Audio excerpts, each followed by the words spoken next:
November 16th. My name is Jeff Schmidt. I'm the chairperson for the planning board. We'll go around quickly, some introductions so everyone knows the members of the board.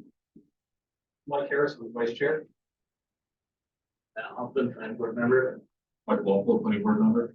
Josh Houghton, planning board member. We also have me on my right. Chris Barstow, code enforcement town planner. Current Van planner. Okay, we have another member of the board, Elizabeth Novak, who won't be with us tonight because she's not feeling well and didn't want to. So we appreciate her respect for the health of the board. Yeah, that's it. The agenda have been posted. If you didn't get them on the town's email, you can put it in the back of the room. The meetings are typically to follow the same fashion.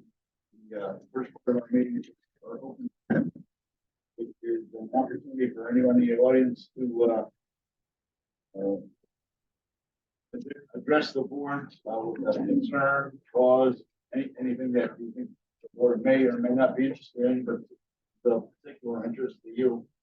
Part of the open forum is yes, that you identify yourself by your name and location of the town or the area. Also limit your presentation to about 4 minutes. We're not real strict about that. And also, if there's an item on tonight's agenda that's going to be discussed later, that you can reserve your opportunity to comment at that point. And that's kind of the basic ground rules. With that, I'll make a motion to open the open forum for the town of Waynesburg, November 16th, 2023 planning board. I'll second that. Chairman Schmidt, Yes. Vice Chairman Harris, Yes. Board Member Howard, Yes. Board Member Hoffman, Yes. Board Member Walpole. Yes. Chris, are we okay to keep going or you having technical difficulties? Yeah, the camera's not working. Well, one of the computers. Yeah, the one on the computer.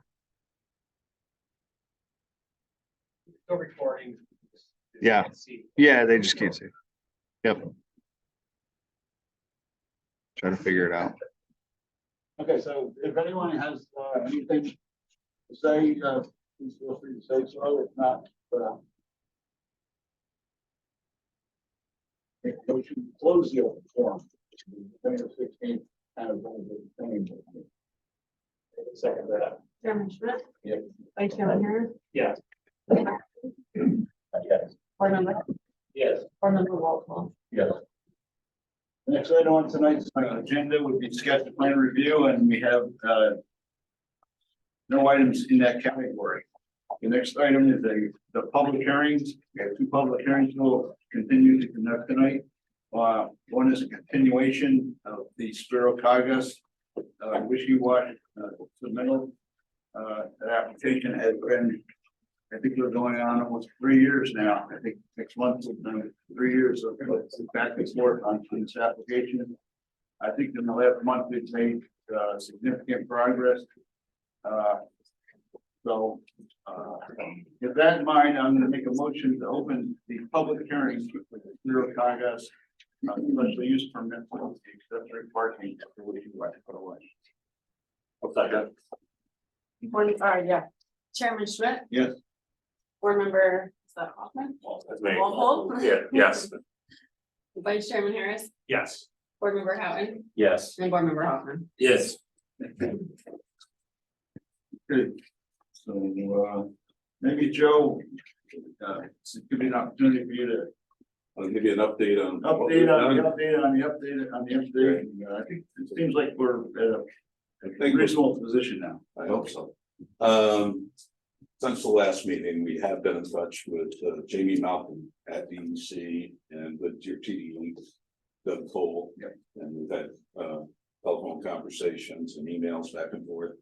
So I think what we've done was, first of all, the addition to one day over here, we did add a small rain garden down here to satisfy this redevelopment. Although there isn't any additional flow there because impervious now, it's just a rooftop. It'll drain down to this small rain garden there. Also, we're on the agenda Monday night with the zoning board of appeals for the variance, so we're back on for that. The pond and everything really, we're draining it as before, same thing. But the bio retention area, even though Jamie felt we didn't really need it, getting back to us, the town feels that we do want a grass strip. So we did add a 12-foot grass strip through here. It's split kind of 10 foot to the south and about 10 foot to the north. It's kind of a compromise. We put the grass strip in there. Bio retention area doesn't really change. Everything's pretty much the same. It's just the grass strip is added there between the parking lot. Then you have the pea gravel diaphragm and then the grass strip before you get to the bio retention area. We also extended there's a little berm on the easterly side of the parking area. And we extended that all the way up to the corner, which then catches just a little bit of that corner. And we've directed down to the bio retention area. Other than that, there's a few little detail type things on the plans that we changed, but they're more detail oriented. I think we added a clean out in the bio retention area and things like that. Then just this morning, I got email indicating what the town wants in the way of testing.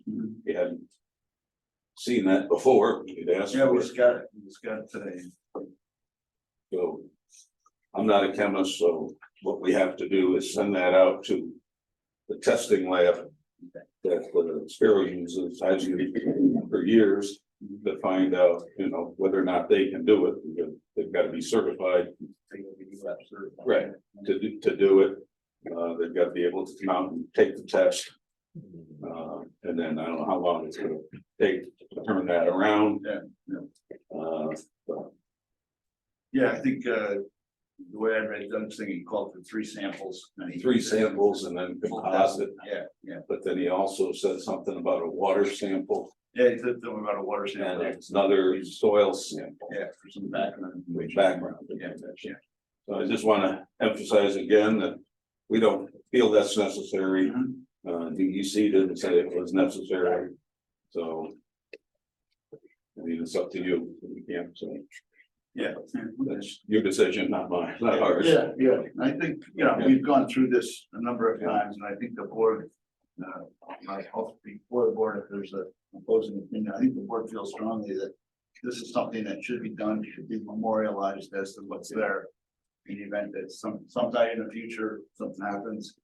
Or, God yeah. forbid, we don't find something in the bottom of that sediment that. I don't know what's there. No one knows, no one knows. No one knows. Yeah, so it's The way we have it designed, as we've said, this is all gonna be encapsulated right in place. Yep. Nothing is being excavated. Everything will be buried by the clay that we take out of the bio retention area. So we'll get we'll have to get, the estimates, whether. Well, we'd like to get some sort of approval tonight. I mean, to move forward, we need something. We've just been hanging around, we try to provide everything back to you. I don't know if Doug's had a chance to review what we submitted the other day. Yeah, but I we're kind think- of, the time clock is like. I know, it's hard. It's hard, yeah. It's hard. Another month goes by and it gets even harder because of the winter conditions. Yeah. So if we can get an approval conditioned on Doug reviewing it and whatever else you decide to put in there, then we can at least move forward and know where we're going. Teresa, you did uncover something about the county referral. Before we get it, is there any public comment?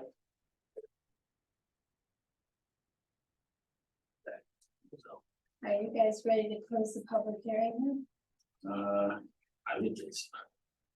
Yeah, as far as the public, because the board can discuss conditions after. Oh, Yeah. yeah, yeah, absolutely. Yeah, so if there's no comment from the public on this revised proposal, you can make one, I'll make a motion to close the public hearing. I'll second. And there was nothing received. Emails or letters or, okay, thank you. Chairman Schmidt, Yes, Board Member Hoffman, Yes. Vice Chairman Harris, Yes. Board Member Houghton, Yes. Board Member Wolfle. Yes. okay. And the public hearing is closed now. Teresa has a couple of things. Yeah, there was we just received the sampling stuff from Doug this Yeah. morning, and believe me, as soon as I had it, you had it. I know. Okay, and so the other thing that we checked back on was the coordination referral to county planning. And that dates back to 2021. So it didn't have the additional bay or the changes to the system. Remember, Joe, it was just a gravel parking lot back then. So Corinne talked to Steve Feeney, sent him the up-to-date plans. So he has those. So it would be better if we had a response from Steve at county before we officially approved the resolution. Now, we do have a resolution here tonight, which we're gonna discuss and see if the board has any changes to it. And I think the board is certainly comfortable approving the sampling plan. So you guys can go ahead and take those samples and move forward with that, because I know that was one thing you were concerned about in terms of the weather. Okay. Yeah, okay, so why don't we do like a half measure, if everybody's okay with that, where we look at the sampling plan and we look at the resolution for next time, and we let Joe and the applicant take a look at the conditions and make sure that, you know, that they don't have any questions about them, and then we'll be ready to go next time.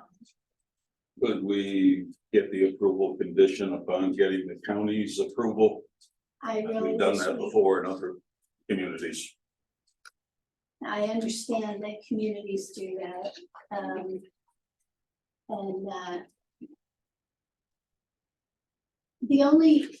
my response to you would usually be an unhesitating, no, we can't do that.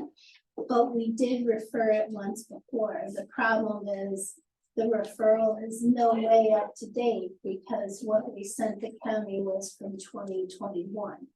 You know, and I don't think it helps you, Joe, to get an approval if there's a defect procedurally. You know, No, I like something, I really would, because we've been here I for a understand, long time and we're trying to get this done, I understand. fighting the weather. And we're not, you know, we're not in any way, shape or form trying to delay anything. And I think if the board's comfortable with approving the sampling plan, at least you can get going with that. Yeah, I think, you know, Doug outlined, you know, I think what would be adequate for the board's interest. The question is, how's it gonna be executed? Who, you know, who's gonna take the sample? That's gonna be the applicant. Yeah. I envision that testing, Testing has to be done by but someone, they would take the samples. yeah, but someone who knows how to take. Oh, yeah. Yeah. Yeah, that's why we gotta send it to You them, have to send it to a, and so that we know they can take this, know how to take the samples and the do way it. I take the course sample. Right, and the way not to take the course sample. Right. And, you know, Doug talked about, you know, I thought he did a pretty good job on that thing without going overboard, so, yeah. So as soon as you get a proposal, I would submit that right to Doug and say, here, we got XYZ consultant's gonna do this, he's gonna use this lab, he's gonna do this, blah, blah, blah, and then I think Doug may actually, he may witness the sampling and. It's up to the board. Yeah. I think, you're a little bit in DEC mode, Jeff. Yeah, as- yeah. Well, I'm Yes, super disappointed with DEC, you know. But I guess what I'm saying is, Doug's given the outline of what needs to be done to the applicant, so now it's really up to the applicant to hire somebody who can do it. And if the board wants Doug to witness the taking of the samples, assuming that's something Doug does, that's fine, you know. I don't know if he did the sampling plan or if he had, probably, he might have had somebody else in his firm do it, I don't know. Yeah. I'm not But- sure. We can share with Doug about, you know, how he feels about that. I mean, I have no comment on what, I mean, it's fine by me, I don't have any additional comments on the samples, quantities, what we're sampling for, so. Yeah. I mean, I'm okay with that. Yeah, I think the parameters was adequate, you know, Yeah. the number of samples was representative of the area, so. Okay, I also, I mean, the way Doug wrote it up and it's gotta be a certified lab and everything else, you know, I don't necessarily think there is a need to have someone else witness it because, I mean, it's saying they've gotta be certified labs and everything else, so when we get the results, it means that Yeah. they supposedly did it right. I mean, I at some point, we do have to lean on some professionals, you know, Yeah. somewhere, so I don't quite think it's necessary to have Doug or someone from Prime there to just watch the samples being taken. That's just my opinion. Yeah, I agree. Yeah. okay, so, why doesn't somebody make a motion to approve the sampling plan so they can at least get going on that? And then at the next meeting, the other advantage, Joe, is that by then you'll have gotten the area variance from the zoning board of appeals, right? So,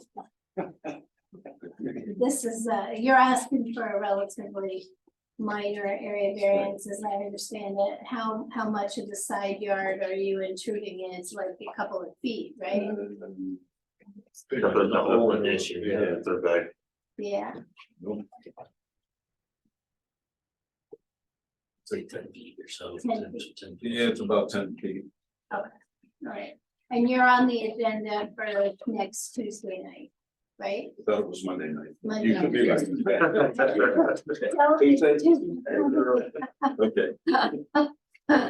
I don't want to steer you wrong. Yeah. So how do you guys feel about, you know, moving forward with that and then waiting on the resolution? I don't know, I do hear the concern, because I think first and foremost, I think our concern is about the neighbors and getting work started, so, I mean, I don't know if there is anything that we could do, somebody else they get started with their process. You know, Yeah, I mean, the fear is that Schenectady County if says. they come back with something different, Yeah. is that our risk? It is the third bay, or is it gonna affect traffic or something, and they have, I don't think it is, but. If they come back and say, you know, we want something different, or we want, you know. That's the, What's The- the? The last time, all they said was, modify conditionally approved conditions. New York State Department of Environmental Conservation approval for the speedies permit, and that was most likely stormwater speedies that they were talking about for that. Which they have. Right. well, no, they're gonna get rid of. They're not gonna have a speedies permit. They're gonna have a stormwater speedies permit, but not a discharge. Yeah, Right, now that we're the getting rid of industrial this, discharge, yeah. What's the sequence of construction? Do the testing. And then we'd like to get started on the tank. the tank is the next thing. Well, we gotta drain the upper pond. Yeah. And then pump the water from the lower pond up, and at the same time, do the tank. So we've got the fourth tank in there so that we can recycle. So Would like to do that. are you shut down then while you're doing There dewatering? might be a little period of time that happens, yes. But is that from the dewatering or the what- tank? Yeah. Can you put the tank in before you dewater? You could, but you can't hook it up and get rid of the other one until you have the recycling like that. But that's only less than a day to do that. How long does it take to put the tank in? Probably another day. It's quick, okay. But I'm we'd trying like to to think of get- ways to let them start, but not impact the water, dewatering in the pond. If the tank part could be done almost independently. Pretty much, it can be. Well, the thing is, you know, we did refer it once to Schenectady County. It just was a while ago, okay, and it didn't reflect.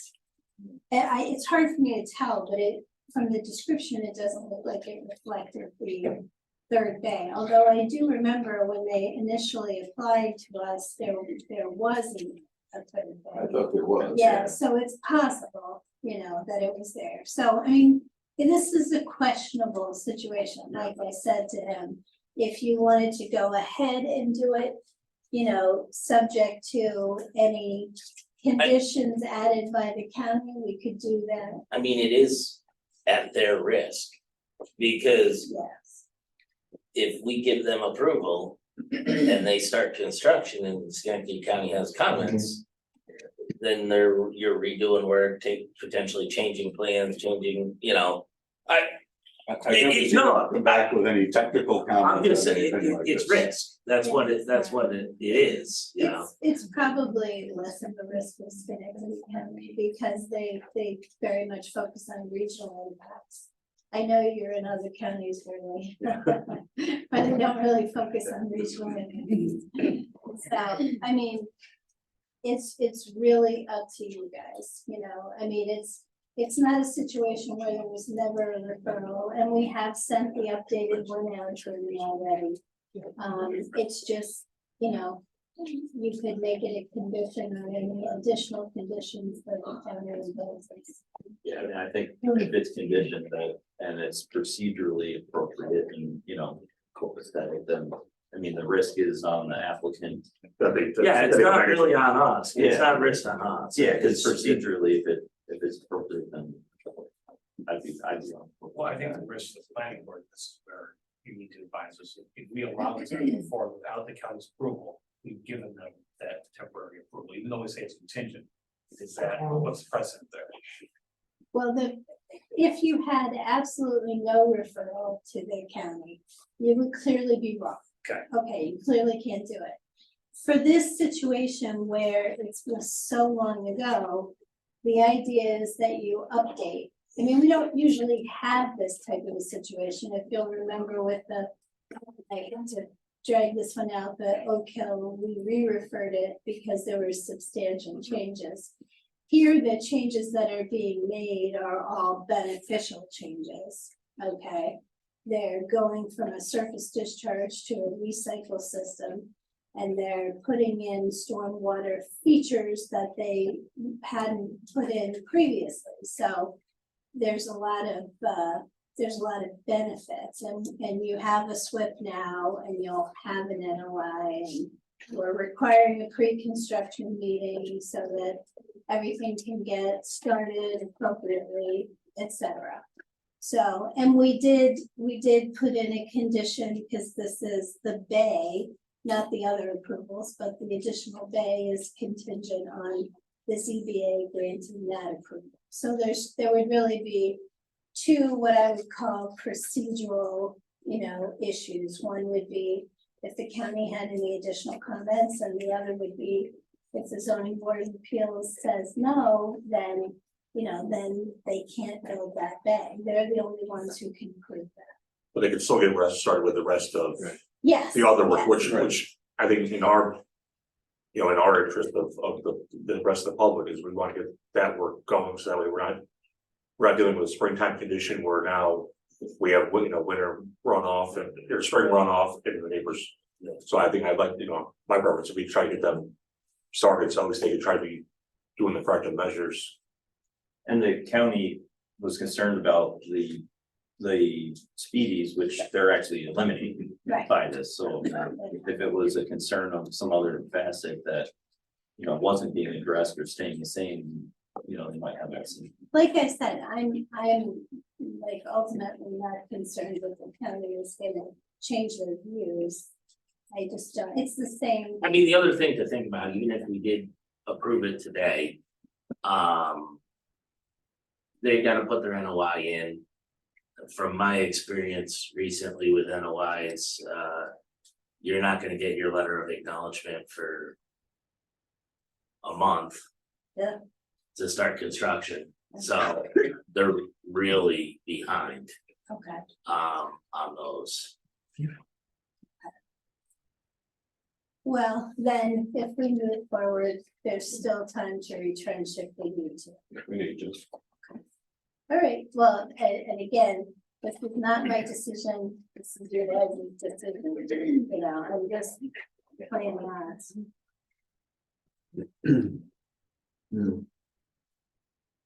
Do you want to read the resolution, or would you prefer to just read the conditions? I mean, I think just the conditions are adequate for me, but it's up to what everyone else wants. Should we provide a copy for? Like, The applicant. read along? Yeah, that would be great. Do we have an extra one on?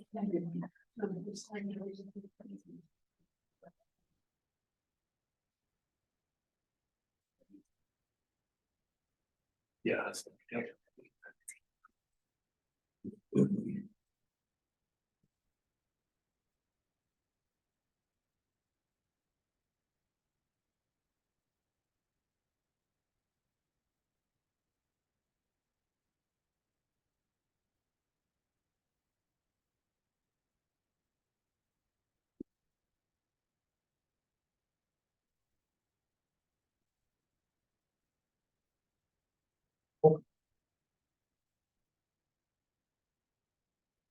Just take your time and read through the various parts and see if you can see anything that needs adjusted.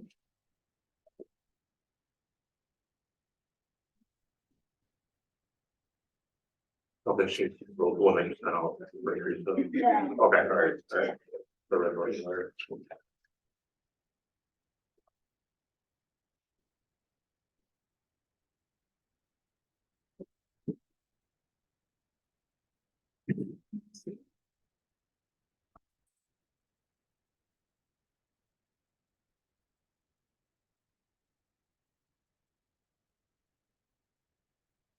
It kind of goes through the whole history of the thing because, you know, that way we're not trying to recreate the wheel in the future.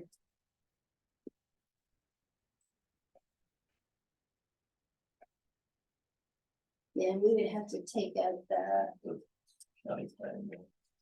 well, Corinne did refer the new application to them. We just haven't had the response, but it seems to be in here twice.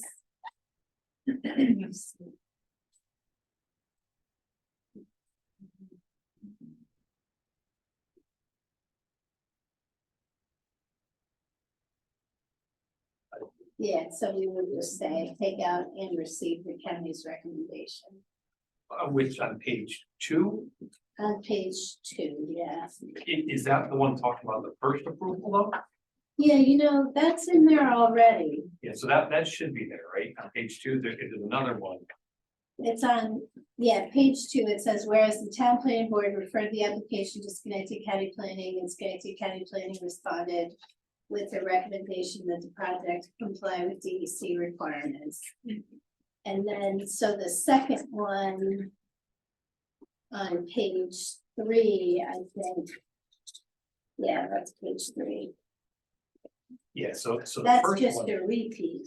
but the first one isn't, I guess. The first, reading through the kind of the history. and Yeah. If you leave in the middle of page 2. That's the first approval. Yeah.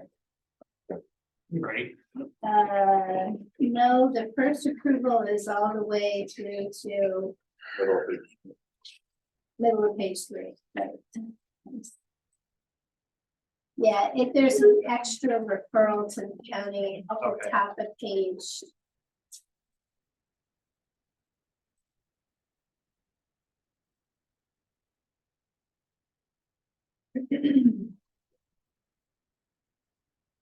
No, that one's correct.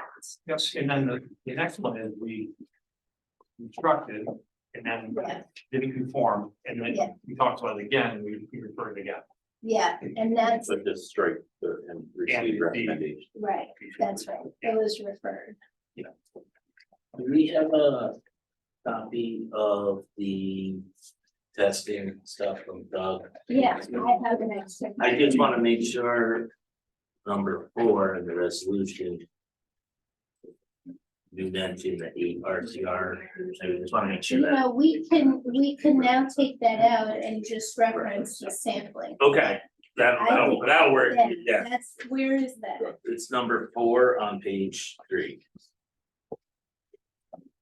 Undertake, Or on Sampling page 4. testing per prime AE sampling plan. Yep, undertake the sampling and testing for the attached prime AE, what is that one? Called sampling plan to transfer. Okay. Is there a date on it? No, you know, we can date stamp it when we do it. We'll just say received, what's the date today? 13. I think my brain's working. Okay. All right, that'll work. Number 7 come off because it's now on the plans. And they extended it more than 20 feet. You mean the berm? Yeah, so it's on the plans, so it's on the construction of the plans. Okay, all right.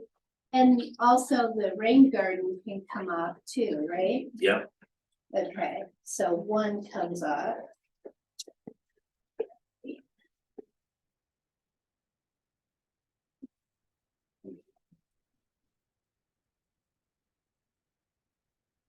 Then number 3 can come off too, then, or put that on the plan. They'll check it. Okay. All right. Does it say per plan somewhere? Well, no, the plans are listed and there's ultimate wishy-washy application documents with the plans, which Doug and Corinne put together. So we would have a reference to it. So it's the revised site plan dated 11/14/2023 and the revised stormwater pollution prevention plan dated 11/14/2020. Those are really the 2 key documents. I'm sorry, where you? Do you have extra copies? Oh, okay. Yeah. And so the sampling plan.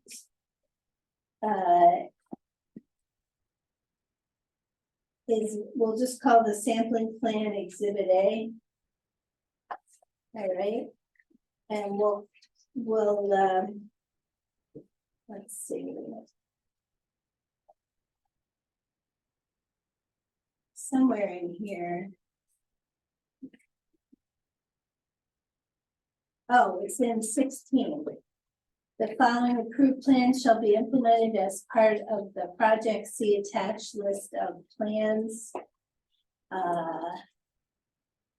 Dated 11/14. 11/16/23 is the list. Okay, and that'll be Exhibit A, Exhibit B.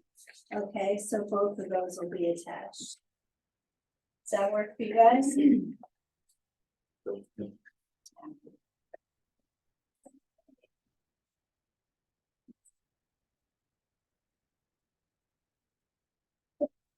All right, so 16 will read, the following approved plans shall be implemented as part of the project. See attached list of plans dated 11/16/23. Attached as Exhibit B. There is. Okay. And as built plans shall be prepared and submitted to the town designated engineers. No deviation from the approved plan shall be undertaken by the applicant or the applicant's contractor. We just don't want to be back where we were, Joe. Anything else, guys? I don't see that.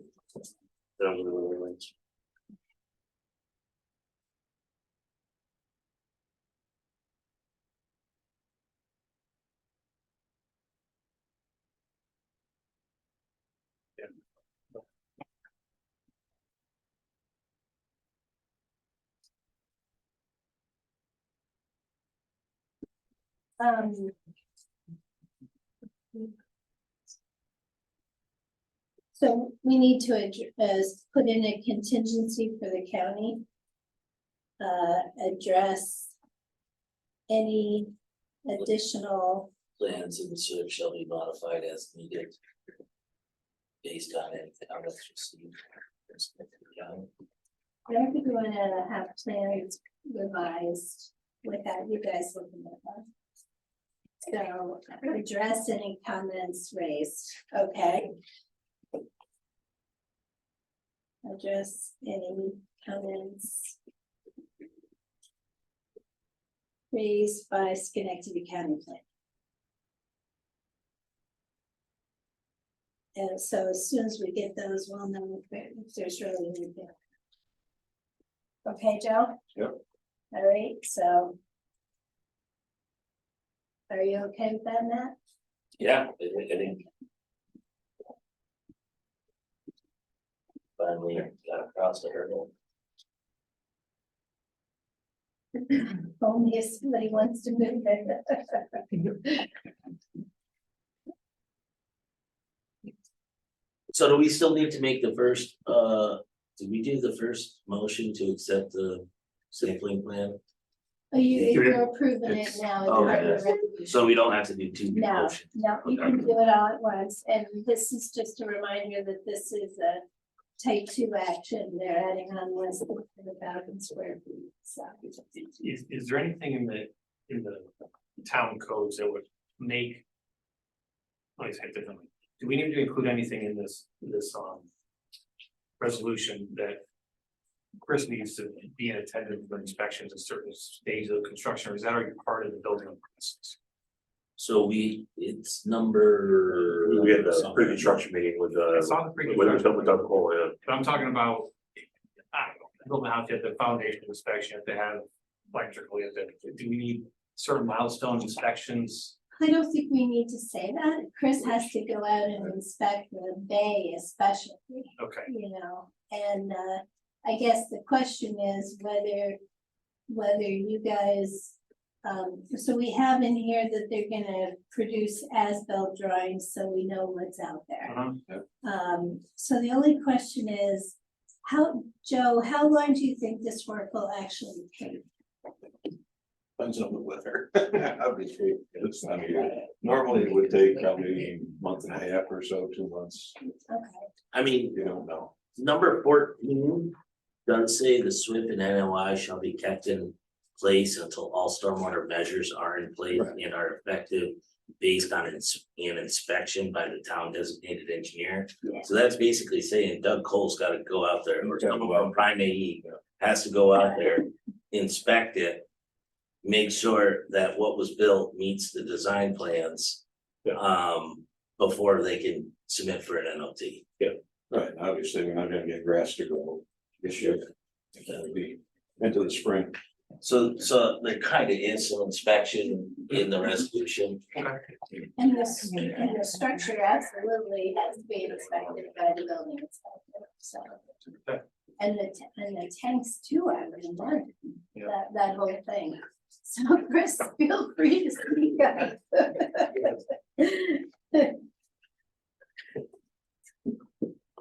we need to read the conditions. Oh, do you want to read them out loud? We can do I that. don't want to. Do we need to? Well, let me read them, okay, all right. So the first one is obtain an area variance for the sideline setback for the additional car wash bay. The bay shall not be built, and area variance is not granted by the town zoning board of appeals. 3, address any comments raised by Schenectady County Planning.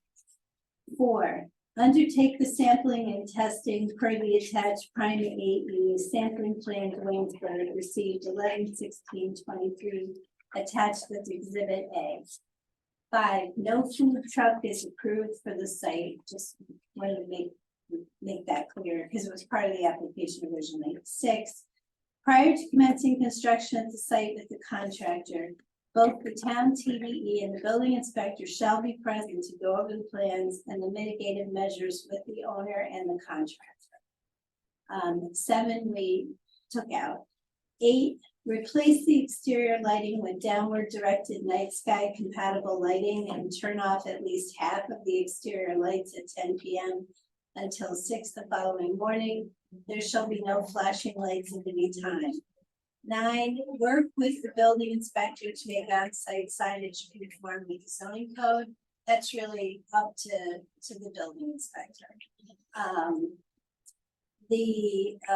At all times, noise at the car wash shall not exceed 70 dBA at the property boundaries. That's in the town code. So it's not anything new. 11, all dead or non-thriving buffer trees shall be replaced with healthy 6-foot tall trees of similar species. 12, the buffer trees shall be maintained in place for as long as the parking lot exists. 13, this 6-foot fence, is the fence already built? No. No, okay. The 6-foot fence shall be built as shown on the approved plans and shall be maintained in good condition for us. Really, it needs to be maintained in good condition, period. Just get that out. This 14, the SWIP and NOI shall be kept in place until all stormwater measures are in place and are effective based on an inspection by the town designated engineer. 15, no surface or groundwater discharge of car cleaning fluids, including wash waters, shall be allowed at the facility. And 16, I guess we need to say, once the tank system has been installed, right? Because you're recycling all that, right? So I just need to say, once the Oh, right. recycling I got you. system has been installed. Sorry, I didn't see that glitch. Is that okay, guys? Yeah, please. Okay. And the following approved plans shall be implemented as part of the project. See attached list of plans dated 11/16/23 attached with exhibit B. And as-built plans shall be prepared and submitted to the town designated engineer. No deviations from the approved plan shall be undertaken by the applicant or the applicant's contractor. The 17, the existing car wash shall remain in compliance with all DEC requirements with respect to stormwater and to treatment of the car wash, of the wash water from the car wash. 18, the existing car wash shall ensure that any music is turned off between the hours of 9 p.m. and 9 a.m. and that dust is controlled on the access roads so the dust does not leave the property boundaries and go on to neighboring properties. And 19, all local, state, and federal permits shall be obtained that are required for the project. The only thing, if we go back to the testing one, Yes, at the end, can we say that test results be submitted to the town? yes, yep. The original conditions we had. Yep. Are those still in effect? I tried to take the ones that would still be in effect and add them here. If I've missed one, let me know. Number 3, the overnight parking. Is not included. Okay. And submit test results. And I guess number 4 as well.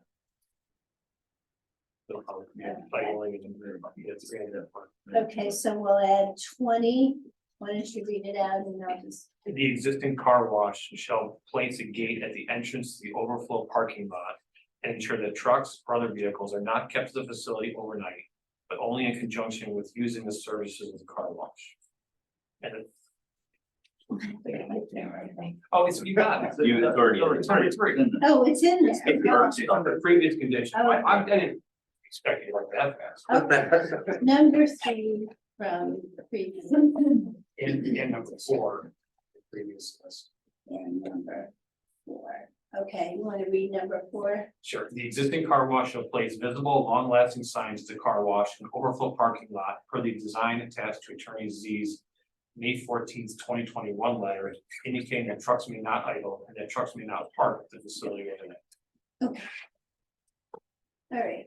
All right, so we'll add those two, I will add those two at the end. Thank you. I'm gonna make these changes and then we'll give it to Jeff to sign if you guys approve them. That's good.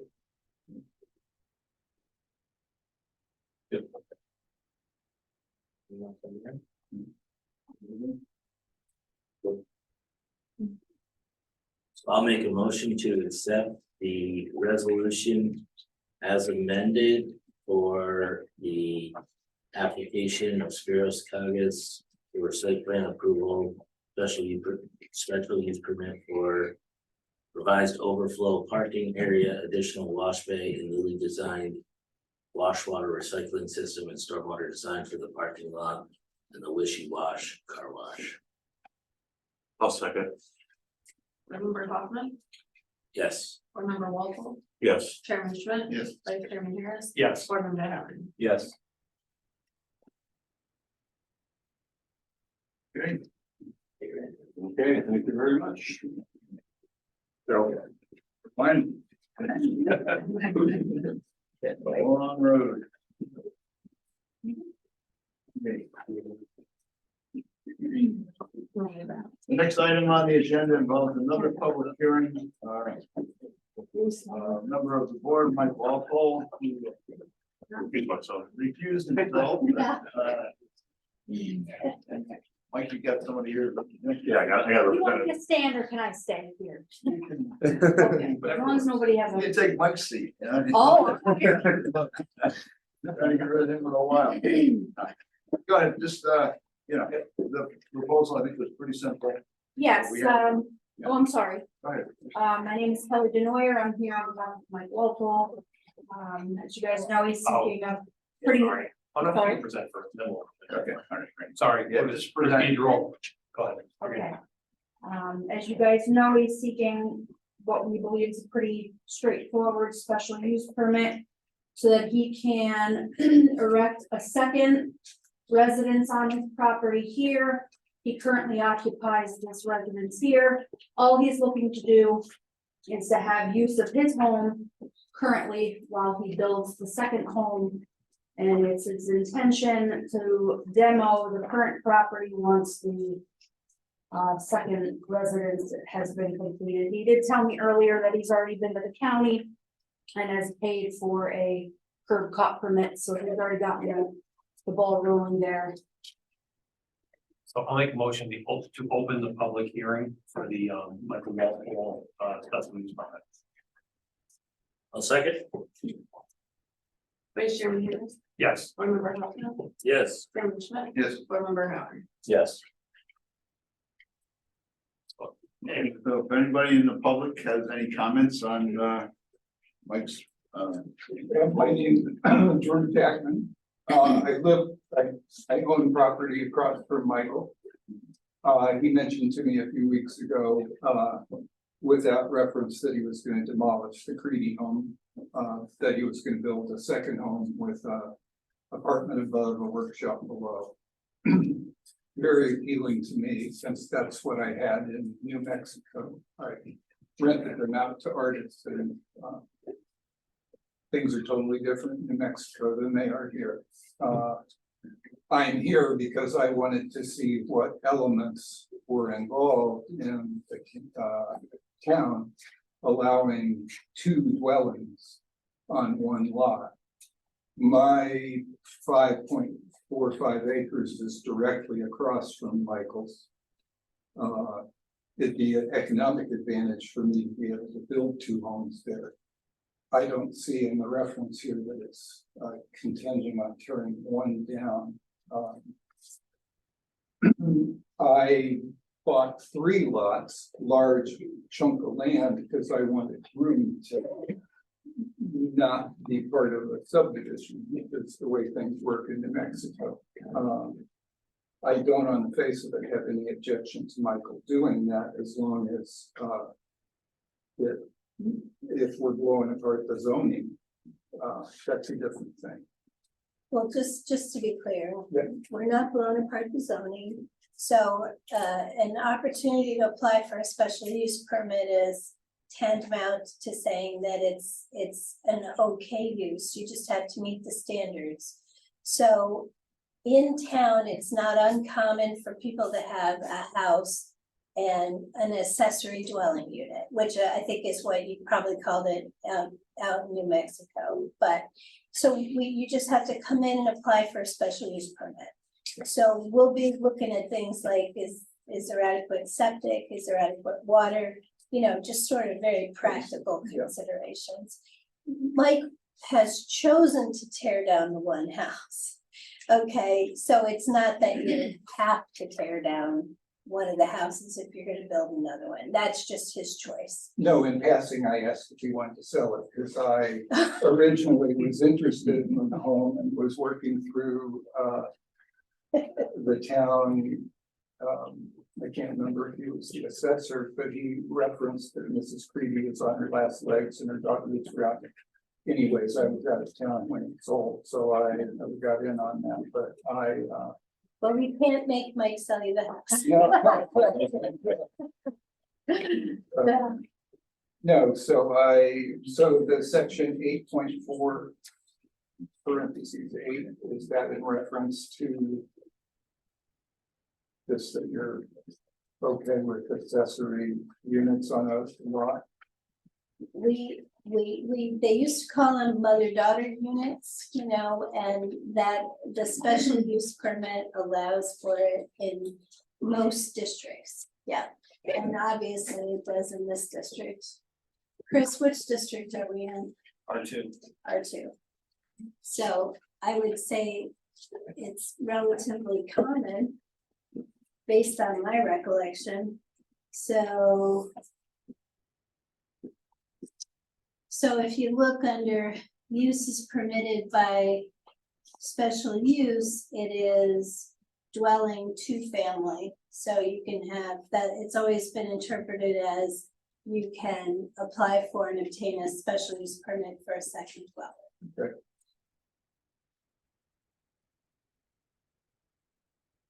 Can't do multi-family, can't go to 3 unless you have sewer, public sewer and water. Okay, Okay. And that's reasonable because the septic system down here is pretty. You know, that's, I'm building a home now on Montgomery County, so I have a driveway on the Schenectady County side of the line to my Montgomery home, and $30,000 for a raise none septic below us, but we got it on the same. It's a lot of sand. I'm sorry, It's a lot of sand. $7,200 here. Chris, is that the right section? Yes. Okay, Yep. I just want, I don't know. So if you want to apply, come in and Yeah, talk to no, Chris. I just want to hear the elements of how you all make decisions, because every word is different, and I like what I'm hearing. So. Thank you. Any other comments? Questions? Okay, I'll make a motion to close the public hearing. I can second that. Vice Chairman Harris, Yes. Board Member Houghton, Yes. Chairman Schmidt, Yes. Board Member Houghton. Yes.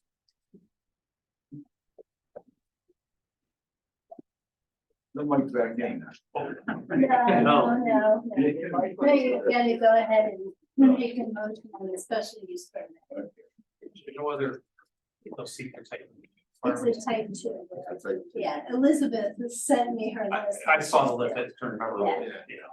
Yeah, it's a type 2, and I think we don't have the usual sewer and water issue because it's tearing the other house. And I make it the county, or this one, so the county report, make sure. Yeah, that girl is here. It said make sure to check it out. Yeah, we're not actually done. Oh, yeah, actually done, okay. False alarm. The type and condition of The existing septic system needs to be identified to ensure that the wastewater treatment system is up to code. Construction of new residence dwelling requires that the wastewater treatment system comply with existing code for septic system construction. An evaluation should be conducted by the engineer to determine if the system is designed to accommodate additional flows of a second residence. But I believe that Mike's plan is to install a new septic system for the new proposed home and not try to utilize the one that's for the existing home. So I would say that the plan meets this comment from Schenectady County. It doesn't hurt to make that a condition of the approval, though, then we can show that, you know, we paid attention to the gap. You guys good then? Yeah. Okay, so I'll make a recommendation to approve the special use permit for the Michael Wall pool. Two single family dwellings on one lot and if you consider the or comply with the county as well related to the septic system. And referral letter. Right, and then it's a type 2. Oh, and it's type 2 seeker action. I can take that. Vice Chairman Harris. Yes. Board Member Howard. Yes. Chairman Schmidt. Yes. and Board Member Hoffman. Yes, Now, And now, Thank you for your Thank- time. thank you. okay, now we're done with the public hearing. Section of the meeting, old business, we have no entities under new business. The first item is Edward Putnam. Seeks a major subdivision. Of 1 lot into 5 smaller lots. Edward here. The representative. I'm Roger. Did Joseph Hoffman drop out? Yes, they removed themselves to the. Oh, okay, sorry. So. Edward's played up with that. I'm right here. Yeah. No, you got that? All right. I'm not Edward, but Yeah, that's it. John Hitchcock, ABD Engineers, representing the applicant. Site's located at 4136 Western Turnpike. It's in northeast corner of Western Turnpike and North Mansion Road, as frontage on both roads. The section we're looking at here, this is a 20 plus or minus acre of the overall 197 plus or minus acre parcel, which is already divided by North Mansion Road and Western Turnpike. The applicant's proposing to subdivide out for the 4 lots for residential homes. The blue line that you see running east and west is the zoning line. We're in the R2 zone for the residential homes, and it is, I believe, commercial zone on the north side. The smallest parcel we're proposing is a 2.3 acre parcel. I can't see it, but I believe it's parcel here to the south. And the largest parcel is at 3.06, so it's everything from 2.3 to 3.06 acres between there. It's just south of us is Galen Lake. The overall proposal proposed to disturb 3 plus or minus acres of land, so we'll have to put together a basic SWIP for you. We're proposing septic systems in front of the lots and well as in the rear of the lots. There'll be raised bed systems. They are all over Dwaynesburg, and this here to introduce the project to the board. Some feedback. So is it 5 lots from a larger chunk, or is it 4 lots and the 5th one's up the big piece remaining? The 5th one will still be attached to the overall parent parcel, so yeah, it would be 4 lots and yeah, I guess 5 lots, yeah, you're right. 4 residential lots and 1 commercial lot. But the commercial lot is Z-hooked with the existing, so that's really not a new parcel. It's- Right, you're creating 4 new parcels. So it'll still be retained, it's not gonna be split off on its own. yes, but we don't have an overall map showing the mother parcel, the full mother parcel. So you got the tax map up here, and you got pieces of parcel there, and this larger parcel here, and the shaded parcel is the 20 acres we're working with, you're seeing on the screen now. That's really confusing. It is really confusing, it's already subdivided in many ways. So parcel 58, 59, and 60 are three separate parcels. There should be, they're all one tax map parcels per se, but they're three different, there's 5 different sections all around. That makes any sense to So it's you? like, it's bisected by two different roads. Right. Three roads.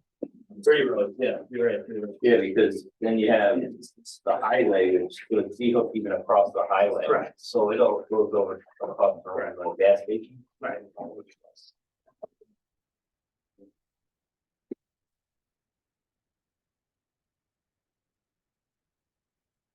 Yeah, you see all the, in the little inset now, you see Yeah. all the Z-hooks that go.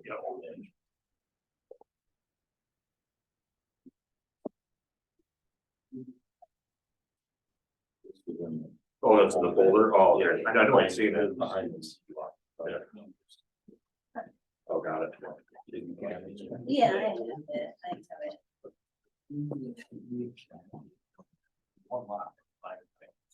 So all of those pieces of that that are. Is bisected by the roads, and those are all commercially zoned. Yeah, I believe so. Well, yes and no, so there's your line right there, so to the south. That's residential, To the north. all the bisected. Yeah, so once smaller to the north pieces. across the road. I'm still having a hard time. Can I explain it to you? Yeah, that'd be Okay, good. so, anyhow, so we're the victim of I-88, so we're the telephone. This is all hayfields in the front. Yeah. This hedgerow, everything's done by stone wall fences. This is all commercial heading toward Route 20, here's the farmhouse. Yeah. So here you are going up North Mansion Road, you get the first hedgerow. This is a brush field of 10+ acres or so. And there's a hayfield right directly across the other side. Yeah. So this is just, you're talking 10, 11 acres right around there, just cutting it up into 4 pieces. There's nothing to the back, the Sanders farm, there's nothing but woods on the other side that goes up directly behind the New York State DOT. Gotcha. This is where, that's where that is right there. Yeah. Another stone wall fence. So. Oh, so that's the salt shed and Yeah, stuff. stone shed and everything, that's where the farmhouse is. So everything's basically, everything's done by stone wall fencing. where it's Yeah, but I set up. guess what I'm saying, I don't see an overall plan showing all the property that's associated with this activity. I mean, that little inset has it, but it's, at least from how I can understand it. The end of the property line is right here, directly at the very last hill going up North Mansion before you get to the lake. So that's cut off, this is total woods all behind here. All they got is this brush field.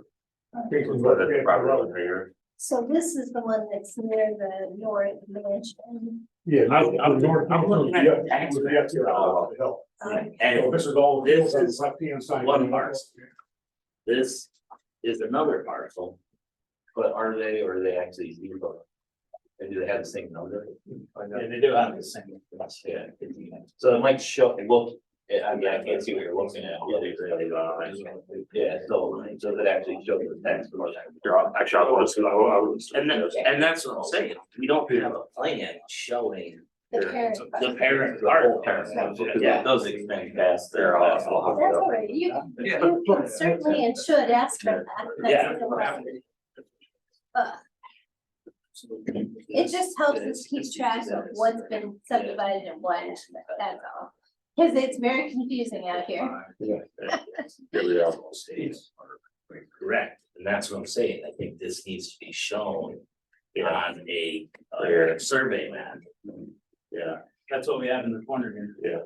Well, that's not a survey map. Yeah, this, yeah. So this, and this are all, And this. yeah, so the farmhouse there, and then all these lots. But not one tax map. same thing with that field behind those houses there in 7. Yes. Yeah. Okay, Yeah, it's all commercial up there on 7. between 7 and 20 as part of the farm. Like a big triangle, it was all compact 3 years ago. So he came through and wrecked everything, yeah. Well, we're Yeah. at 54 acres, right through the cow patch, so from Yeah. one corner to the other. Actually, That's what. actually what it needs to be did, shown. Don, why don't you come and? what it did is I put. That's what needs to be shown, and then you've gotta show that there's gonna be the 4 parcels here. And then you gotta show these Z hooks, so that's all the parent, that Basically, and show all this. Yeah. You gotta show what it's coming out of. Yeah. Is there a problem with that, John? I think it's pretty clear, but I mean, we'll show it. Okay, all right. Has a wetland delineation been done on the property? No wetland delineation, and you guys haven't had anything done, right? no wetland there. It's all dry. Yeah, it's all high up where you are, where the houses are being proposed. Yeah, one way up on down there. You can tell by topographical aspect of it, that there's a higher elevation than the lower end. Yeah, that's, There's no creeks that run down through there, all again is just the drainage coming down the ditch. On one side, North Mansion Road. On the road. Right, it's just in your best interest to have somebody come out and make sure it's not. Okay. Because I've had lots of people think it's not and it is, and here's hoping it's not, you know. But I would have somebody come out and look at it, and then you don't have any worries. yeah, get us a letter that says there's no wetlands, you know. On the property. And then it would be type 1 action because of its proximity to the mansion. So you just gotta process it a little bit differently, that's all that means.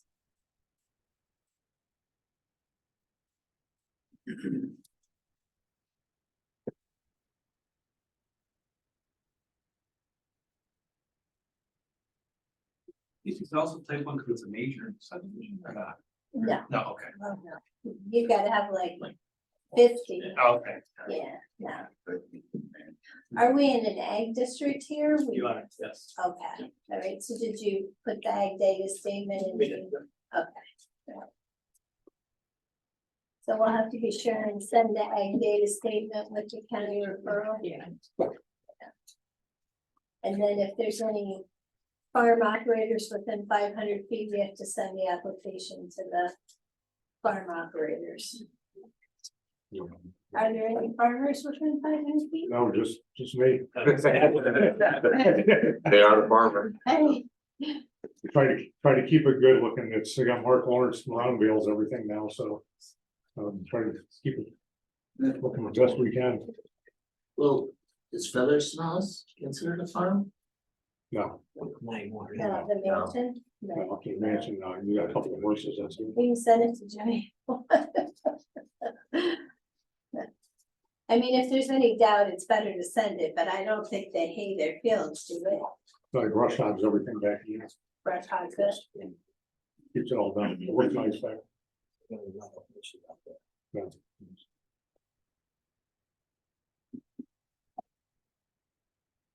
Right, so we just gotta do the. Referrals, declare it a type 1 and send out the request to be a lead agency. The road that you're on there, is that a county road or a town road? Town. Yeah, county. County road, that's a county road. Okay, so yeah. 121, county road 121. But, and we don't have to do it to DOT because they're not proposing a curb cut on 20, right? No, Yeah. yeah, but we gotta send it to county, DPW, SHPO, DEC.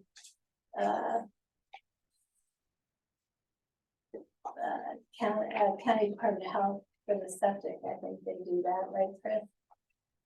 Yes. Yeah, so those would be the more.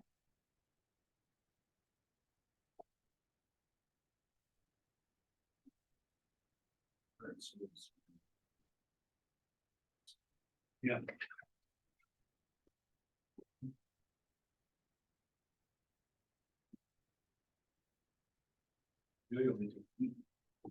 Okay, so, I'll make a motion I guess, progress, this following items. At the type 1 seeker, we want to do the notifications to, the county referral, the Department of Health, county planning. And we also want to make the, request to the lead agency. And also send it to SHPO. Yeah. Did I miss anything? DEC. Oh, and also sent to DEC. Okay. The wetlands, we can just leave, we Yeah. request that, but that's something that applicant should do.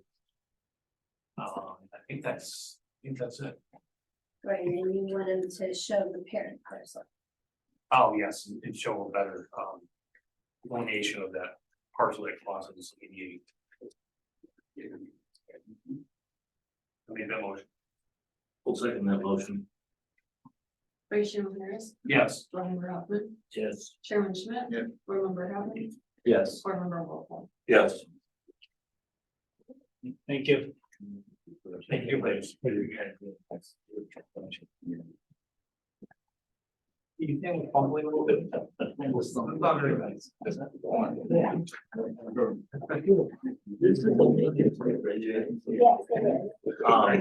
So the application, so minor, and the plan also says minor. Yeah, it's major. Yeah, John? Yeah. It's a major subdivision application.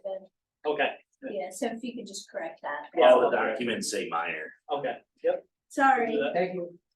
Okay, the next item on tonight's agenda is John Durgasik. John was here a while back and he wants to. Like to hear it.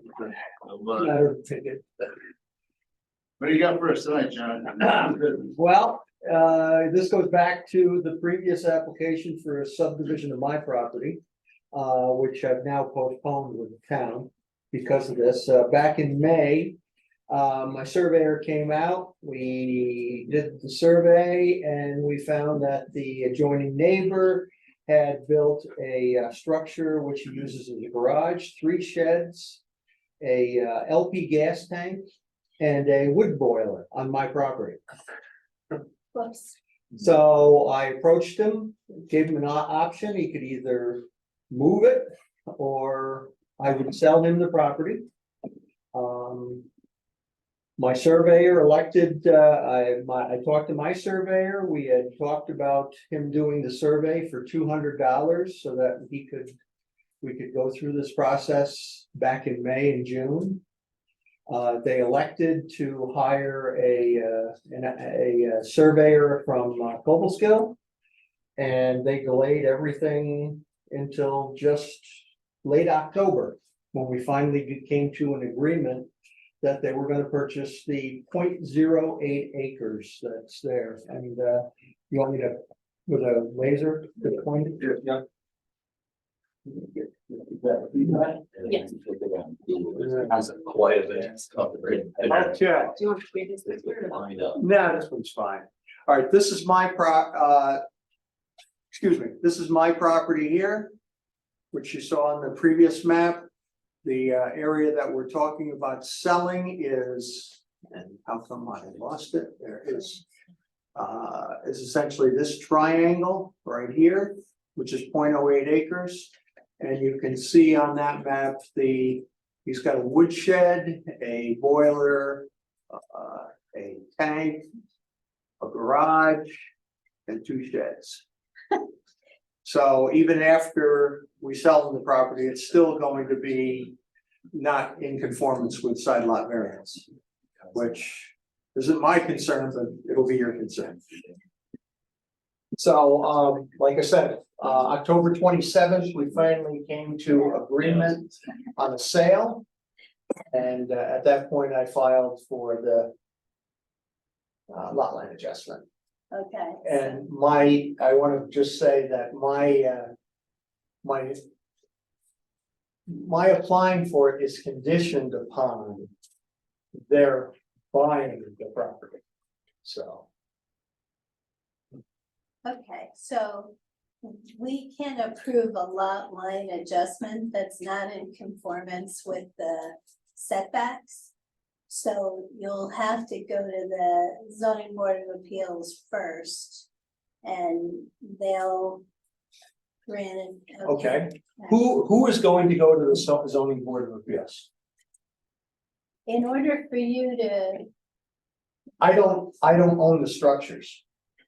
The structures are not structures that I own. It would seem to me that the applicant has to be the people who built the structures and are encroaching on my property. well, truthfully, we don't care. Oh. Somebody's gotta get the area variance. And once you have the area variance, then you can come back to us and then we can give you the property line adjustment. Area variance for the side lot, okay, Or Or, sell, negotiate and sell them more property than, they wouldn't be able to afford it. well, I'm just saying, that's. My position is that they move it and remove everything. That's what the original offer was to them. They decided to, like I say, hire a surveyor at great cost. And delay me for a year for my subdivision and, Oh, yeah. you know, so. In my opinion, if they want a sideline adjustment or a variance, that's their problem, not mine, because they're the ones that own the structures. Is there you can have a shed closer than the setbacks, right?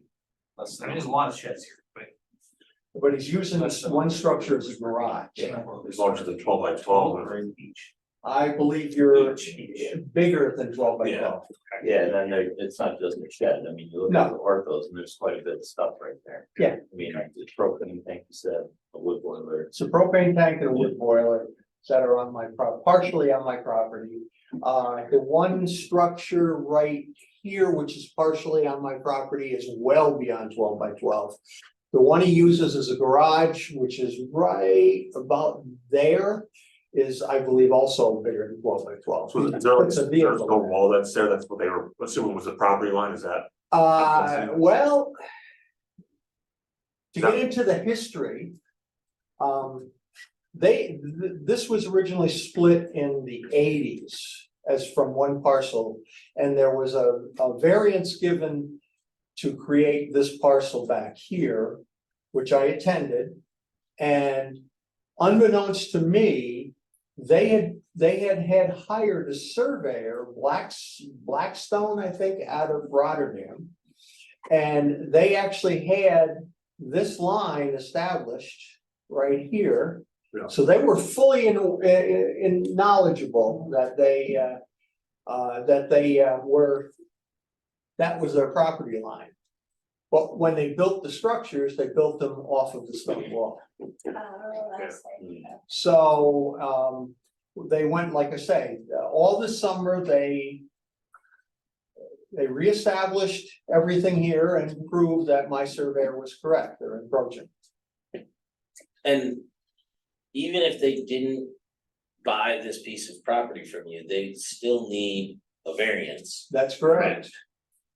And, I mean, even if they remove the stuff that's truly over, it's still, It's still what's out of, left is still. out of compliance and they would need an area variance. Right, so that, from my position, it would be that they have to apply for the area variance. So. This is holding up his subdivision I because, don't understand that. I guess that's where I'm. Why is it holding up your subdivision? It's not, I terminated my. Oh, okay, so you're holding up trying to sell them. No, yeah, Okay. what happened is that I was gonna, can you go back to that original? Look, Hang on, here we go. there. Originally, I was gonna split, and my goal was to do similar to the previous gentleman who was talking about building, actually. This is my home. It's bigger than I need with my wife, family's gone. So the thought is to split the property, put a small ranch on this property. Yeah. Okay, that was March when I came before you before. Yeah, I'm there. But like I said, when I got my surveyor out there, we found out this was a problem. And what we've had is foot dragging all summer over this, so I just postponed mine. I'm not gonna do anything with this at this point until this issue here is resolved. Well, I think you can still You- divide it, I think you can still move forward, well, at this point, if they're gonna, I'm not, my subdivision, Yeah. like I said, I put on hold. If I decide in the future that I wanna split my property. Yeah. I'll reapply. yeah, so, cause you could move forward with that, and then. Because your lot would still be conforming. Yeah, yeah, but you can still, Regardless. Oh, yeah. yeah, you can still move forward with yours, and then just, and then now. Whatever, if that's your lot, or if then you sell it off to somebody else, and now if that's, But it makes, They're bound to it do. makes, if I was to split this off. Yeah. I'd have to file 2 new deeds for these 2 properties. And then I'd have to file it. Do I file it based on the original, or do I file it based on the encroachment? you file it based on what's, yeah. What I own, Yeah, yeah, and then I still have the problem of going through the encroachment. Well, yeah, or you can just ignore it forever. No, I'm not gonna ignore it. I Okay, want, if they're not, if the variance is not granted. If they need a variance for what they have on their property and mine. Yeah. To meet side lot. Right. Okay, if it is not passed, then I want it moved. okay, so was Darcy Crum their surveyor? Yes, Okay, she knows what to do, she's done it before. no, I don't think she does know. Cause they did the one. I've been arguing with Darcy from since July on this. She has done nothing but drag her feet. Thought the purpose of the lot line adjustment was. Of where you put the line was so that they met the setbacks though. No, No, it's just to. no, I can't, get him there's no off way, the top. there's no way I can, The way I understood it, that's what, when I talked to the Martins, that's what was gonna happen. They were moving the line so they met the setbacks from the buildings. So they're not buying enough land from you to meet the setbacks. that's correct, because their surveyor, this is their survey. From, or this is but their surveyor proposed. I have a copy of their survey with their proposal, which is that .08. No, I mean, the easier way to do it is have them buy enough property where they don't need a variance. Right. Well, that's easy for them. But why should I sell them my property? You don't have to. Right, No, yeah. you don't have, to. Yeah. No, believe me, we're not, this is a private issue between you guys, but I will say that. Darcy came in for a subdivision, a lot line adjustment in Mariahville. Where it didn't meet setbacks because there was a propane tank and other stuff. And she knew she had to go to get the area variance first and then come back to us. that's my survey. I didn't have the ability to produce hers, so. Yeah, I mean, I think it's really up to you, John, what you wanna do. I mean, it's. Well, Your property, you're it, I mean. Again, history. May, I sent them a letter. I told them, you have 2 choices, buy this property. Okay, or move everything. They dragged their feet for the entire season. This is what they came up with. Actually, that is their survey, sorry, my bad. This is what they came up with. I told them that I would, we were on the agenda for last month. I did not show because we did not have an agreement for selling that property. I'm not gonna apply to you folks for something that I don't know if they're gonna really buy it or not. And, like I said, October 27th, we finally got a contract from Darcy Crum that we could go forward with, and this is what she's proposed. Then she just needs to go on behalf of her clients and apply for an area variance. And then you come back and we can divide. Lot line adjustment Yeah, after the variance is granted. Okay, I'm fine. You're aware of what needs to be done. I got it wrote down. Okay, oh, hi, I didn't even see you there, okay. Darcy did this before out in Mariahville, remember? Yeah, there's propane Many tanks in the times. garage. Okay, all right, Many times. Okay. That's just the one I remember because there was so much stuff. I mean, don't get me wrong, I don't oppose a variance to make that conforming. Good. Okay, which there'll be a public hearing for that, in the whole process for the variance, so. But you're the only one who would care. Right, and I don't care, it's just that I want this, I want him to move. So I will tell you right now, she better get her butt in here and get this filed right away. Because my patience is very, very limited right now with Darcy Crum. She's basically lost me an entire season.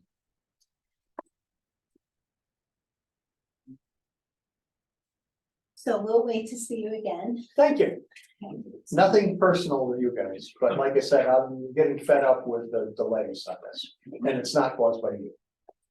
Okay, I was afraid it was. No, not at all, not at all. We'll get that. So we go to this. Yeah, just- So it's taken, We'll table it and Darcy can work this out and. okay, and it's gotta go there first, and then it's gotta come back here. Perfect. Thank you very much, everyone. Have a good evening. Yeah, you doing this? Yeah, make a motion to table the John Dirksit lot line adjustment. I'll second. Board Member Houghton, Yes. Board Member Kaufman, Yes. Chairman Schmidt. Yeah. Vice Chairman Harris. Yes. Board Member Wolfle. Yes. Okay, next. I would say one thing, I noticed on your meeting minutes, item 23-26. The lot block, the map block and a lot number is mine, it's in there. Just for record keeping. But is it our minutes or the agenda? On the agenda. On your agenda, It's in the next 23-26, the SBL number is my number, so there's Oh, an yeah. error in that, so just an FYI, This one is copied. Thank you, John. no problem. Thank you. Yeah, thank you. See you again. This number should be. This number is. So much thing happened with, well, my attorney over here, she. Previous property that she owned and sold the house, then she went bought it. Built the garage, I probably that wasn't. Filters number 2. It can happen a lot when you have. Yeah, well, they thought, I think they thought because it was mowed and paint, so assumed that it was, yeah, That was it. that was where the line was, that's not where the line was. That's why when you're doing a real survey, you're supposed to put in the markers so you can see what it looks like. It happens a lot out here. Yeah, well, so you would, when things are like stone walls, Yeah. I mean, that was the property line, like with stone walls. It was like meeting that. All right, the next item. Yeah, 20 people moved there.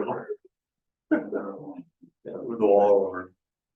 Next item on the agenda is Joe Serb. Wants to amend the special use permit for several activities associated with the property that the venue was set up. So Joe, why don't you, we'll combine both these items and why don't you just tell us what you want to do. There's only one for the special use permit. One's on-site cooking and the other one's a religious kind of noise or something. Yeah, that's not anything to do with the special use permit. That's just insane. I got charged $200. I got 2 agendas here, Okay. sir. Would you like to start with cooking? Yeah. The only limitation put on the special use permit, I'm not able to work with and be able to operate the venue site as I desire. I do acknowledge when I first came to you, I said I anticipated the caterers would be bringing food, they wouldn't be cooking on site. I don't know if that'd be put in as a limitation. Moving forward, that it doesn't work. Caterers show up, they cook on site. I've got a wedding next June. They're showing up, they're coming from a distance. The prime rib, they gotta cook on site. They show up early, they come up with a trailer, they cook the prime rib on site. We've got another wedding coming up. Chris recommended a barbecue wagon thing. I've got a gentleman on this side of the lake, his daughter, I talked to Ski. They're looking at booking on site, they want to bring in a vendor who's going to barbecue food on site.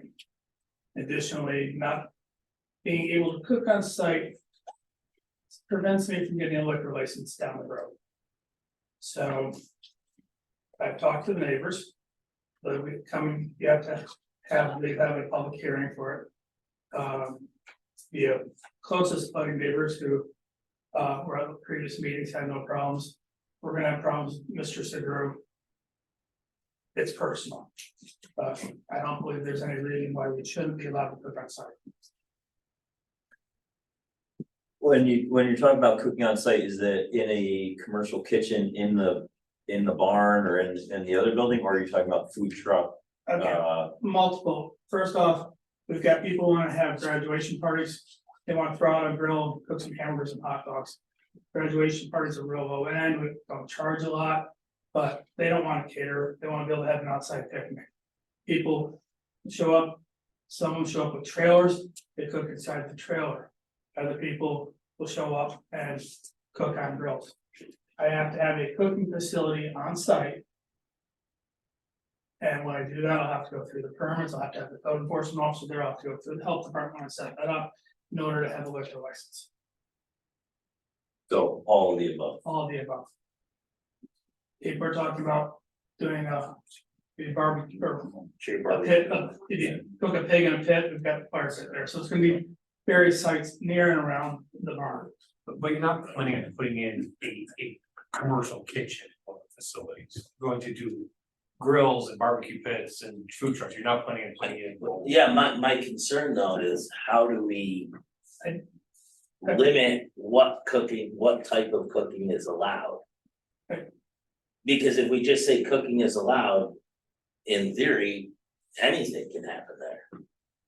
What kind of cooking would, first off, in order to get a liquor license, all you need to do is cook chicken wings in a deep fat fryer and serve beer, you can get the liquor license, so. What kind of cooking would not, and we're talking an event site, what kind of cooking would be prohibited? Any kind of cooking, it's like, You don't have the facilities, you don't have the septic systems, you don't have the infrastructure to do true commercial cooking. three straps, That's the issue. we got a sink with 3 straps. But one of the things too, I know right now you're operating with porta johns and one existing toilet. Based on the septic We're hooked to the, for the wedding barn, we're hooked to the sewer, the sewer line, yeah. but you didn't, There are not enough toilets, full plumbed yeah. bathrooms for the amount of people, so you had to substitute it with portable toilets. Yeah, so what does that look like with the addition of a commercial? Yeah, We're think it not increasing seems the number, problematic to me. we're not increasing the number of people eating. We're not increasing the number of events, we're staying at 20. We're not increasing the number of people on site. No change, no change, no change. The only difference is. If somebody wants to show up with a barbecue truck and do some cooking, or if somebody wants to have a high school graduation and want to fire up a grill in the yard. As long as we follow the health department rules, we're good to go. We're Well, not we're not increasing any septic use. Yeah, I don't have an issue if it's someone bringing in like. Chicken barbecue pit or, if you're doing the pig cooking, but I think when you get into. Anything that require an actual kitchen. And then that's the Yeah. problem It's with not, the way it's not it's. self-contained in a food truck. And I that's don't, already I permitted. still, I mean, So, every condition with commercial, cooking. I mean, if someone wants to do barbecue, they can cook it off site and just bring it there. I mean, it's. I do it for friends. I cook it out the house lodging.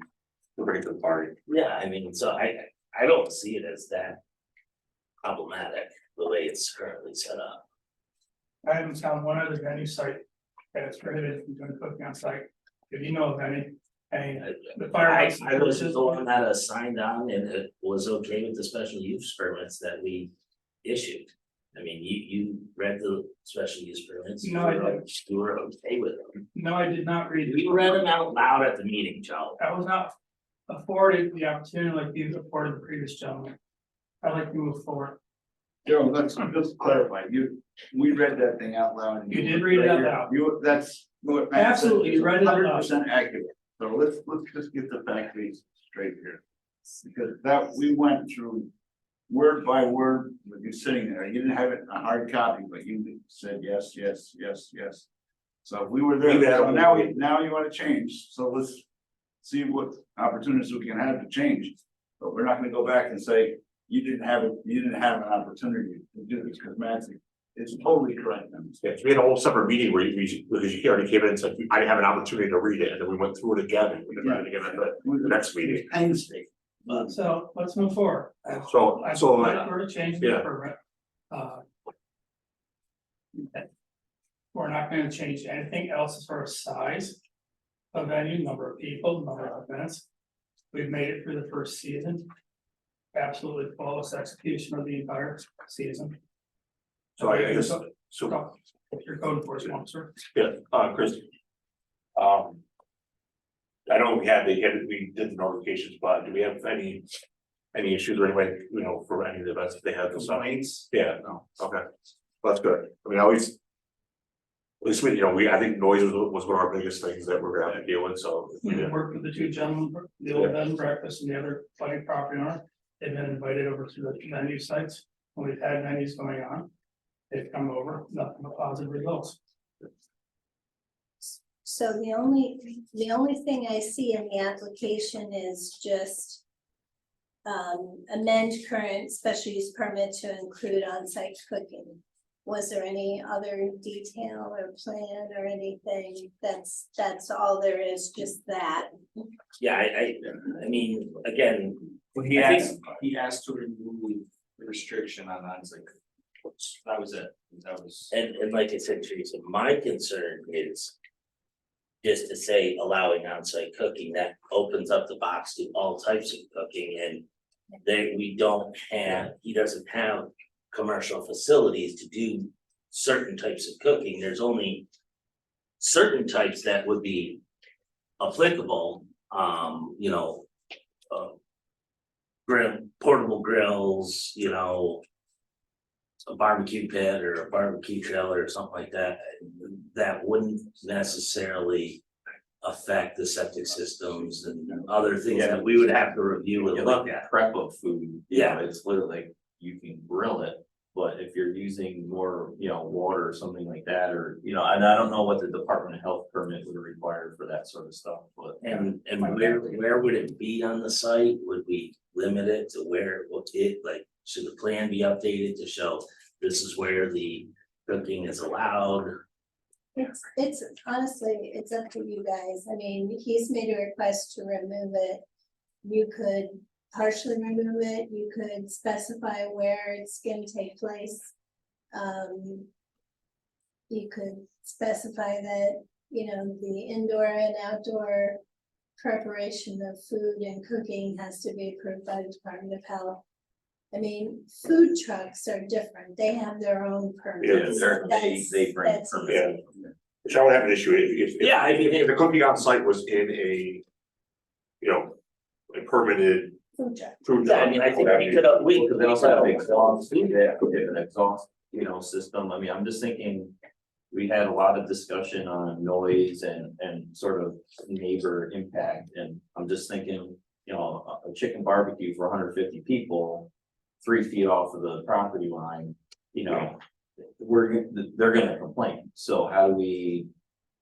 Potentially afford on-site cooking, but avoid those headaches down the road where Chris is gonna get called out there, he's gonna have a smoke meter.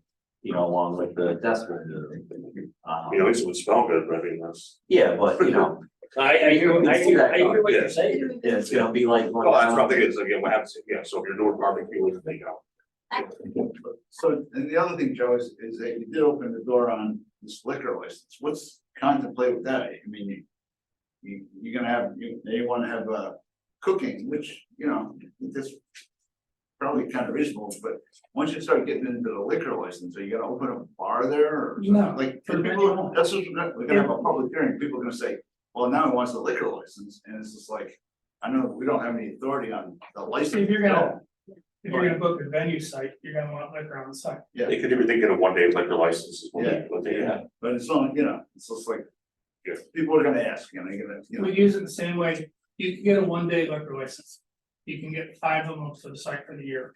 After that, the New York State wants the site to have a liquor license. If you're doing weddings and stuff like that. This is not a bar. This is not, nothing open to the public.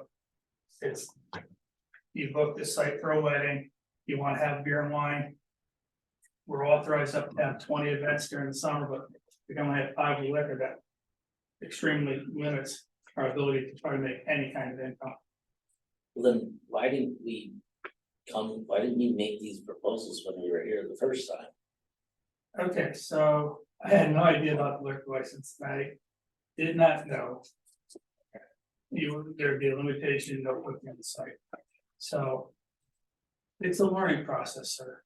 I'm new at this. This was the first time you went through it.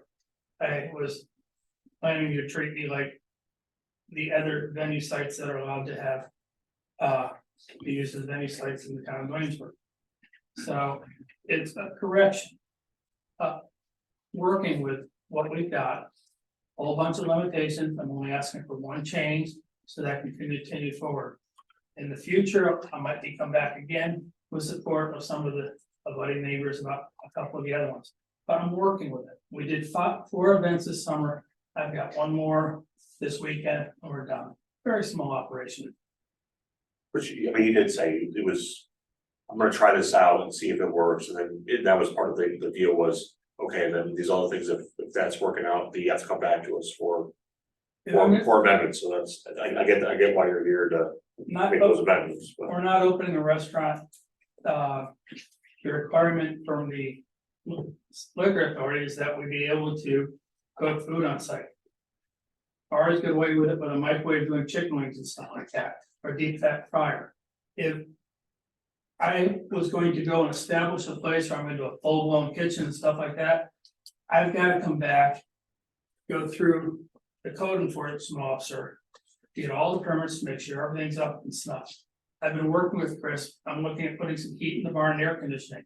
I'm gonna work with Chris. I've talked to him about what I have to do. I'm not gonna sneak anything in. Chris has been invited multiple times to come out to my site during events or whatever he wants. He's got carte blanche. The barn doors are wide open. They're not locked. I'm not trying to sneak anything past you. I'm not trying to do a big restaurant. I'm not doing anything that's gonna increase the size of the events or the number of people or the increase on the septic systems. If I was to do something, we're gonna cook, everything would have to pass the health department. That goes without saying. My recommendation is, I think we're too wary about just striking no food. So I think what I would like to see is a proposal from you as to what, where, when. Give us some limitations on what you want to do with food. No, we can't just strike out no food. So I think I would like to see a proposal back from you that we have a basis for that. After listening to our concerns, take that back, digest it, come back with a proposal. At least that's my recommendation. Yeah, and I think that's where maybe like, you know, if you are gonna have a, you know, barbecue on site, where would that be? You know, so we can say, hey, you know, we're not doing this 3 feet off the fence line of either of the neighbors, you know, so. You have a big enough parcel and, you know, the event areas, we've got some breathing room for something like that, designate where that would be, or if you do have food trucks. You know, Where where would they would they be, so that generator that they're running isn't sitting out, you know, your neighbor's, you know, window. That is an excellent idea. I can give you an area generally. I'm not gonna say the truck's gonna be here, there, or the other Yeah. thing. We can do certain distance from the property line. Yeah, I think that would help because we're gonna get those questions, you know that. Okay. So the only ones this will affect are my 2 gentlemen neighbors from the bed and breakfast and the grumblings behind me.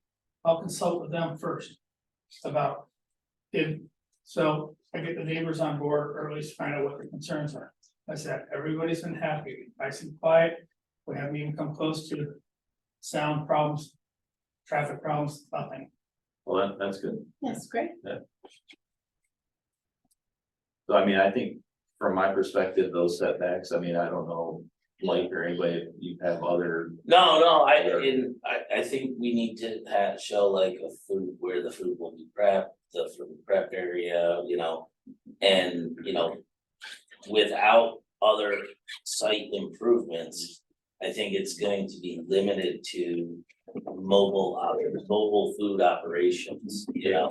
Yeah, cause, I mean, for a prep kitchen, you need a. You need sinks, Yeah, you you should need, get more stand three base thing. yeah, I mean, there's things that aren't on the site now, so I'm not sure, you know, how. Would that be the department? That, I feel like, I- where is our line? I totally agree with you, it's like, I'm not versed enough in where the Department of Health comes in and says. Yeah, you might have the ability to do this, but these are the stipulations. And I think I would wanna see that the Department of Health has signed off on what he wants to do.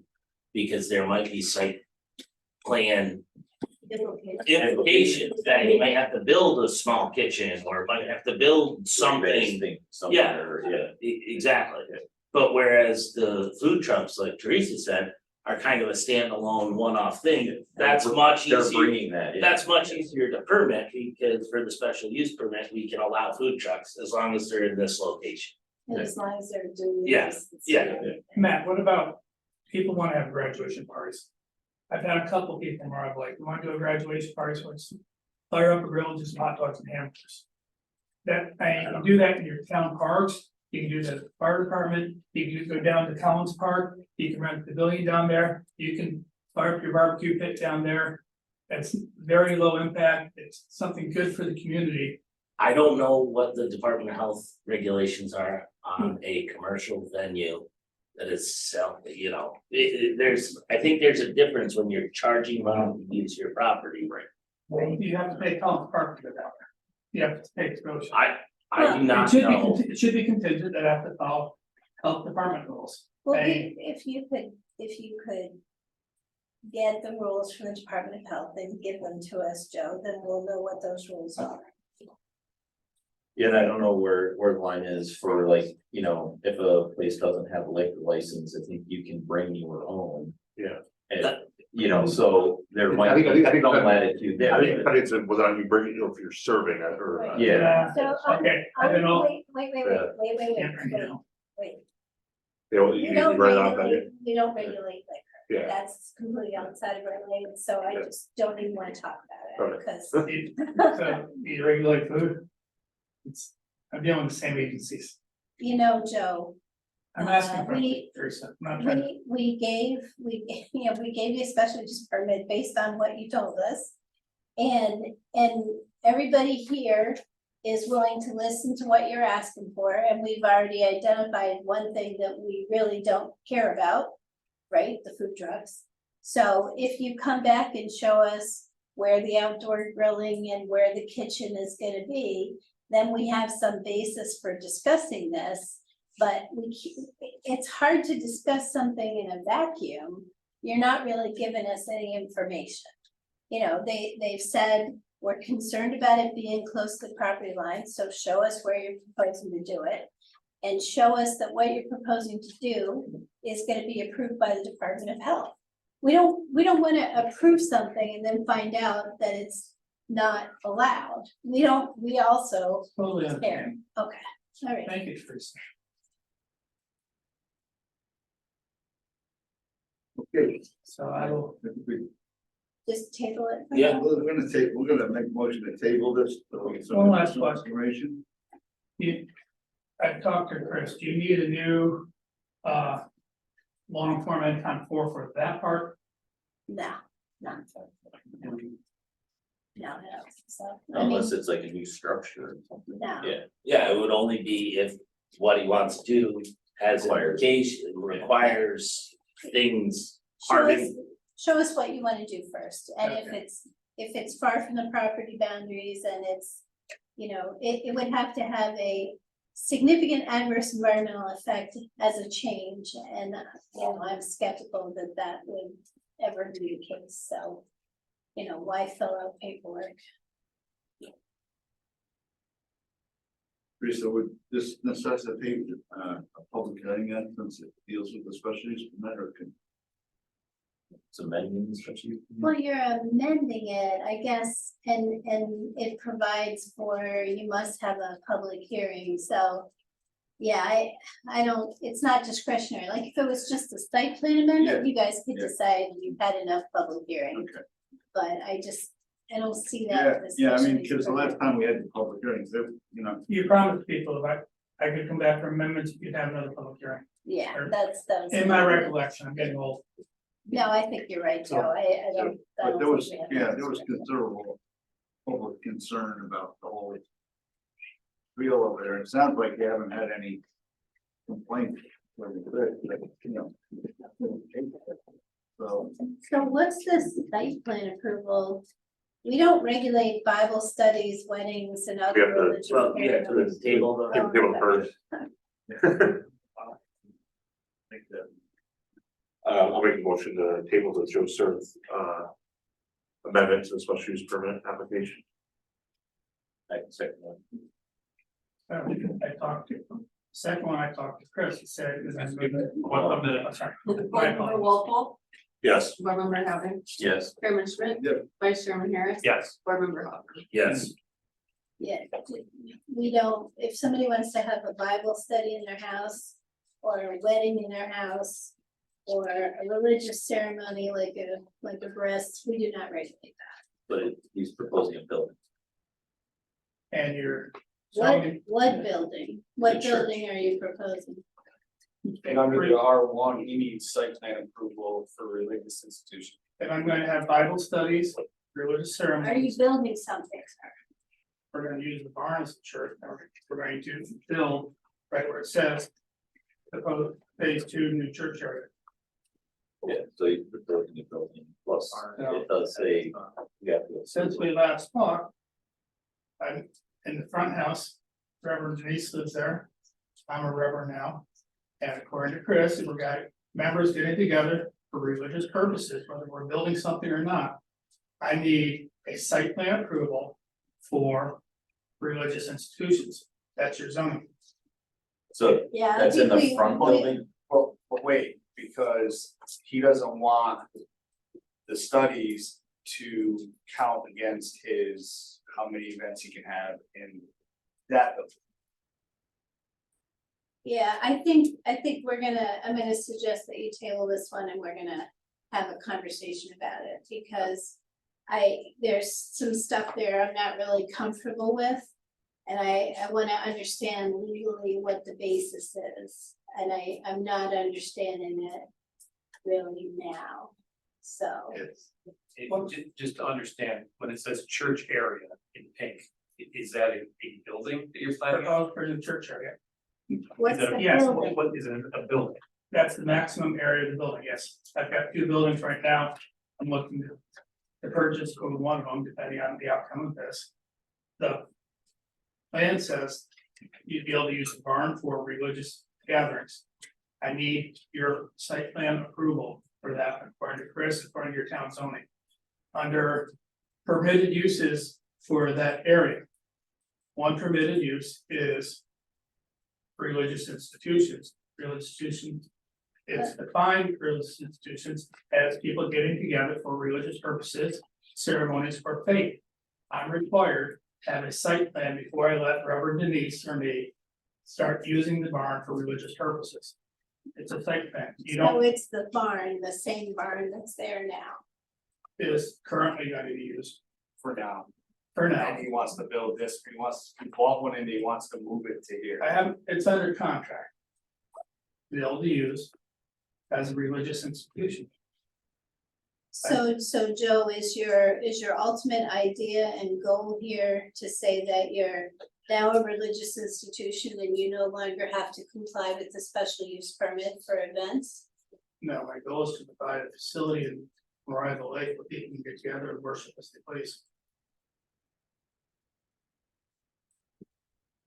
I'm here asking for conditions to be changed for the special use permit. I'm fully capable of continuing to operate underneath the special use permit. Years from now, if it develops, everybody's happy, I'll come back for more condition changes. My goal is to be able to have a place where people come to worship. I've talked to other people in this room who said they'd be I willing have to. no do it. problem with worship. This is not this is not the issue I'm raising. In fact, when the town adopted zoning laws with respect to churches, synagogues, temples, whatever they may be, they're allowed in every zone. No question. I'm just saying that if you're having wedding ceremonies or if you're having Bible studies in your house, we don't regulate that. And so I'm having some trouble understanding, like if I was gonna have somebody over from Dwaynesburg Presbyterian Church to my house, which I do frequently for Bible studies or ladies' lunch or what. I live a very exciting life. I am not coming, and I should not have to, and nobody does come to the town for approvals.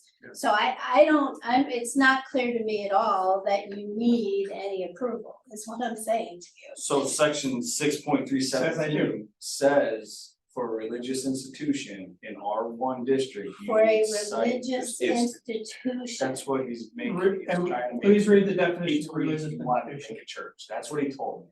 Right. And then And that's a do we religious define, institution. do we define what religious institution is in there? I can go get it. I Oh, got, yeah. No, I haven't. I I've got haven't. one question for you, Seth. Yeah, If it's needed and we grant the site plan for this religious institution. Yep.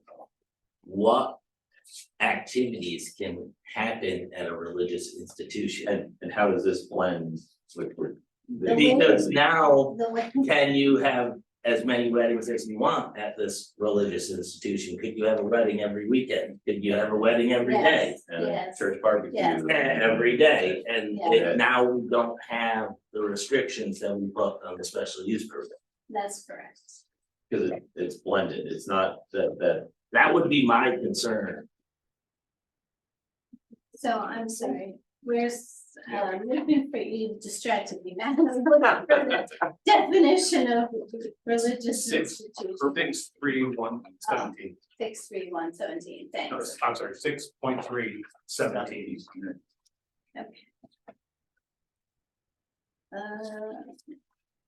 Six? No, That's not the definition, that's where it's. That's where it says that a religious institution requires site plan approval. And in the front part, you have definitions of Yeah. the religious institution.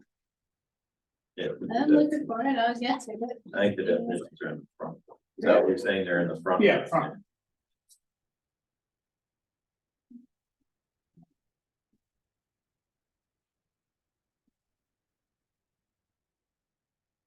No, it doesn't look like they are, at least not mine. Zoning, Oh, there we go, okay. Yeah, they're all. Thank you. technically you need site plan approval to have your body, like, Teresa. No, I don't believe it at all. That's not what was meant here. It's not true. Okay. Okay, a facility in which members congregate for religion, faith, or worship. A facility A facility, yeah. would not call a residential house a facility. No, I wouldn't either. That's a residential dwelling. Yeah. So the purpose of the facility has to be for that. Yes. Exclusively. for that. Yeah. That's, It's primary purpose. Yeah. If the primary purpose of that structure is for a residential dwelling. residential dwelling or for other uses. then I would not call that a religious facility. Yeah, now if it's, So which one now are you using that for, or that you want to use it for? Not assuming the second barn. I like to use the current barn for the religious institution now. When the church gets built, the church will not be used for any of the banquets or anything like that. The church will not be charging anybody. It'll be for people who get together. Now, if somebody has a wedding there, they want to book a next banquet next door. Up to 20 a year, I'm good with that.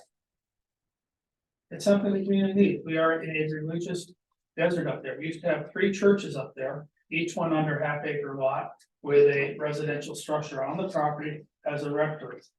We don't have anything in Rival Lake anymore. 2 of them burnt down, one's a multi-family house now. So can you have a religious institution of a piece of property of mixed use?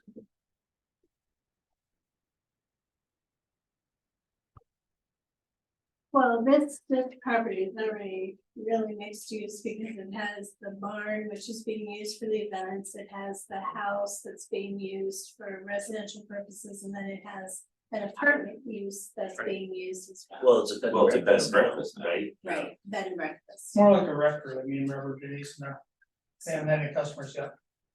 Well, so then, one of the conditions, I think, of the whole thing was that was bed and breakfast in order for you to use the. It needs the to be, lake zone. yeah, it needs to be a bed and breakfast. Yeah, That would so they could have ceremonies on the front yard. Yep, You want that's to Make right. it a rectory, they can still have ceremonies on the front yard, still have baptisms in the lake.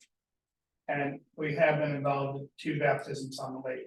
We in the last don't couple years. regulate baptisms. I'm So you're not gonna- I'm You're not sorry. gonna shut me down from baptizing on the lake, then. That's good to know. We don't regulate casual religious uses, we never have. And there's real constitutional issues with respect to that, so. I would like a chance to study this. Sounds like a Yeah, good idea. I didn't think it'd make a motion to table it.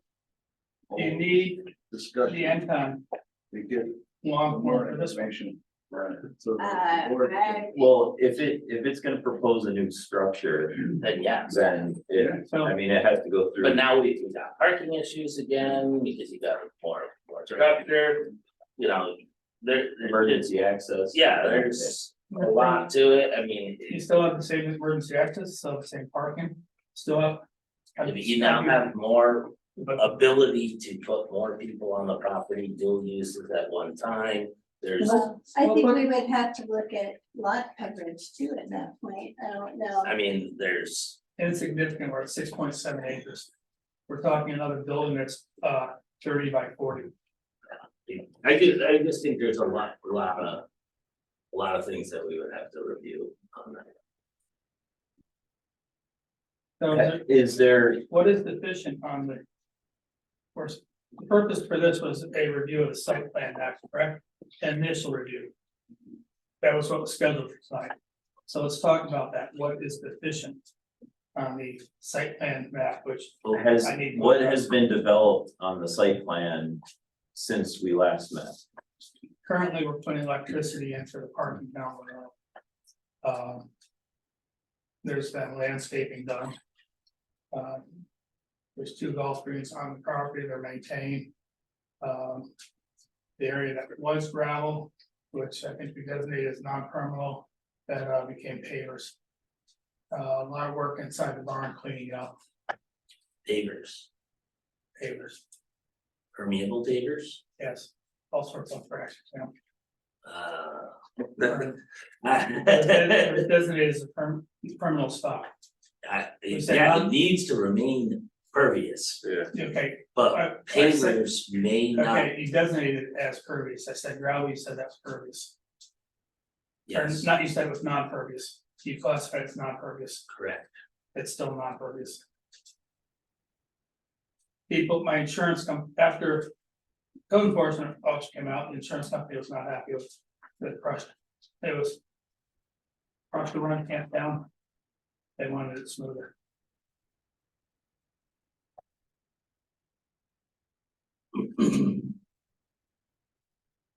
Once again, Chris has been invited out multiple. They're impervious and you put pavers in, So that's fine. that's it, that's a swap, correct, I thought he said impervious. I'm sorry, I'm old, I got.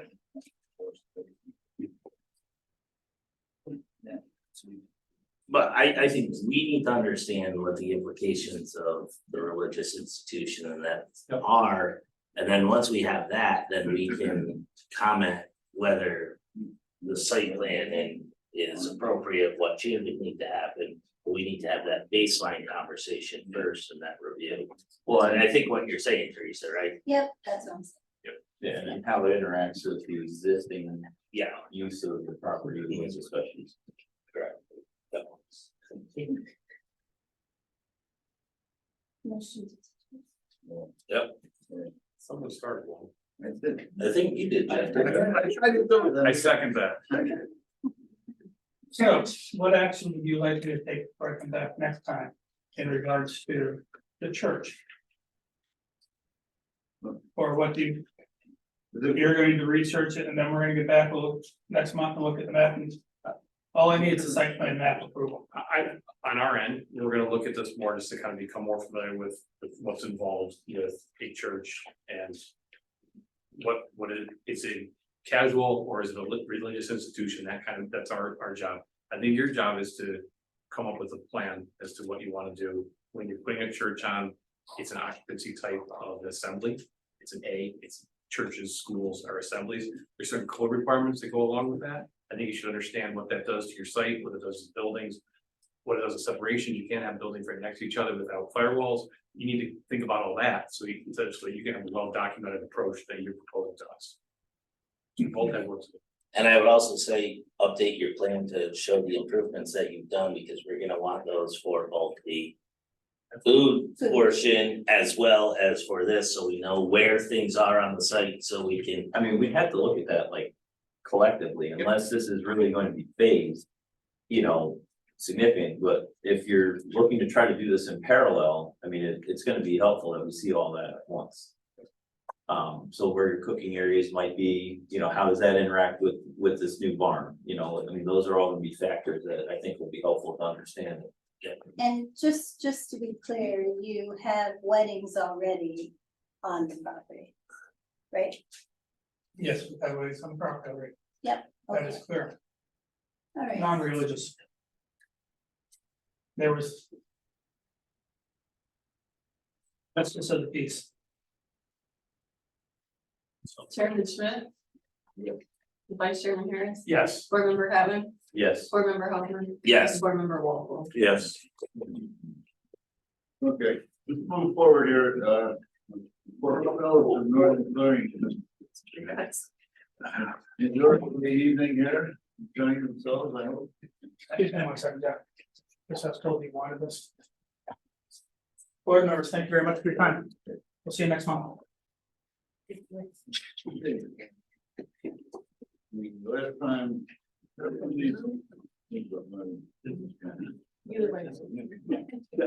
Yeah. We approved it last time. Yeah. And then. Okay, all right. There you go. Process now, right? That's that. Scott and brother for blanket. Yeah. You want to have a religious institution, right? Yeah, if your religion is industry, and operational industry, then yes, that's what we want It's to like, there's gonna be a liquor license and. do.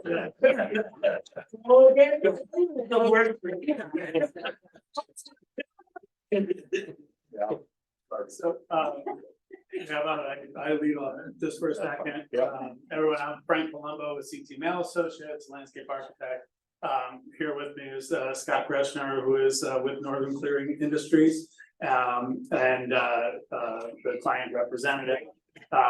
This property is, you have seen it before from an application that was done by Howard Daigle at the time that, if I have this right, that was at the time that this barn was, this structure was built.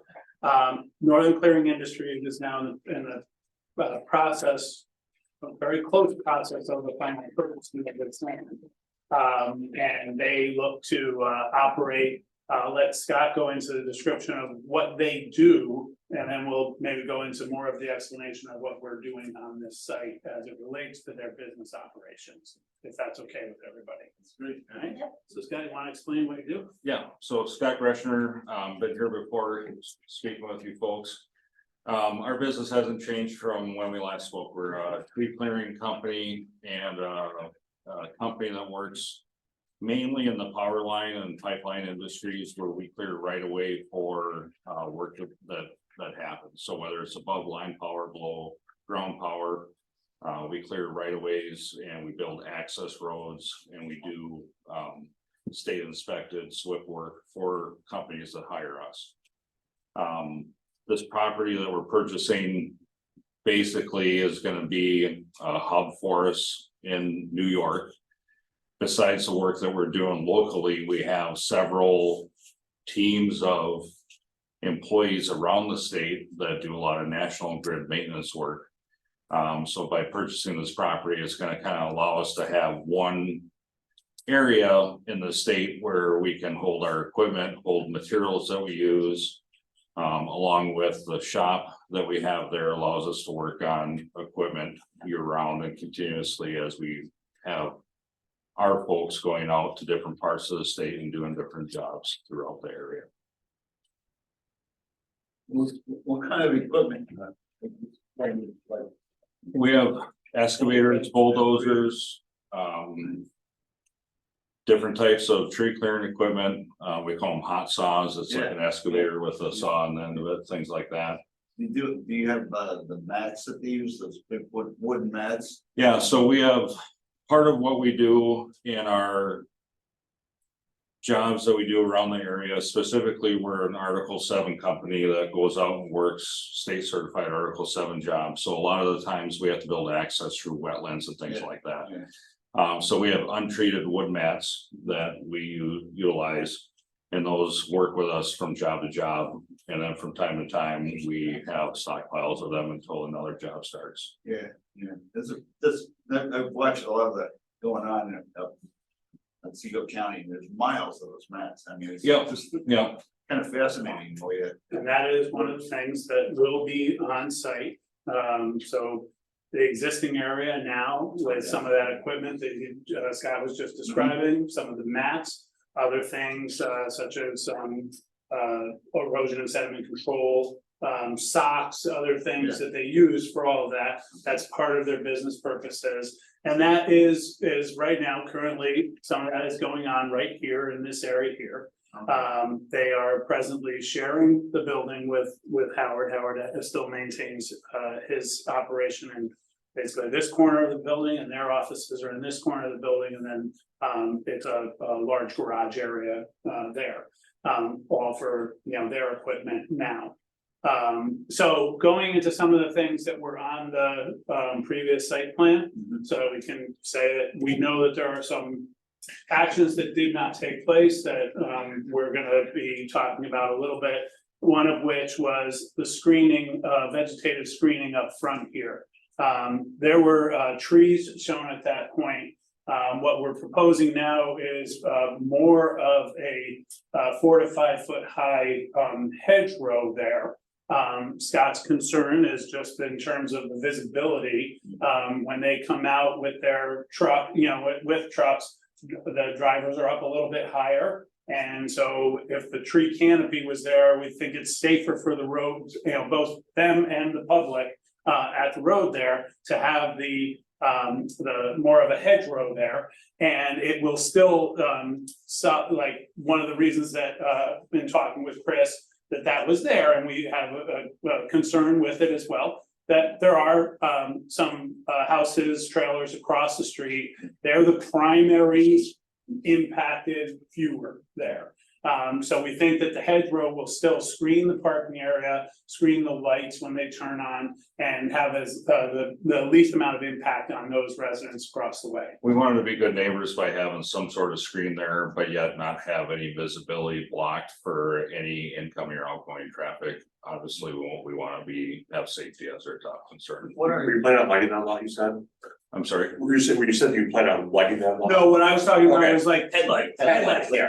So, there's cars parked along there. It's this time of year. The Yep. workers come back, they get in their vehicle, turn on the lights, and it would be shining right across the street there. So we think that the hedgerow is actually a better solution there. Also, because of the, we can do a small mounting there and really have the capacity for the root structures of a hedgerow, whereas the depth to the hard, subsurface makes the tree plantings there where they want a little bit more ground space below there.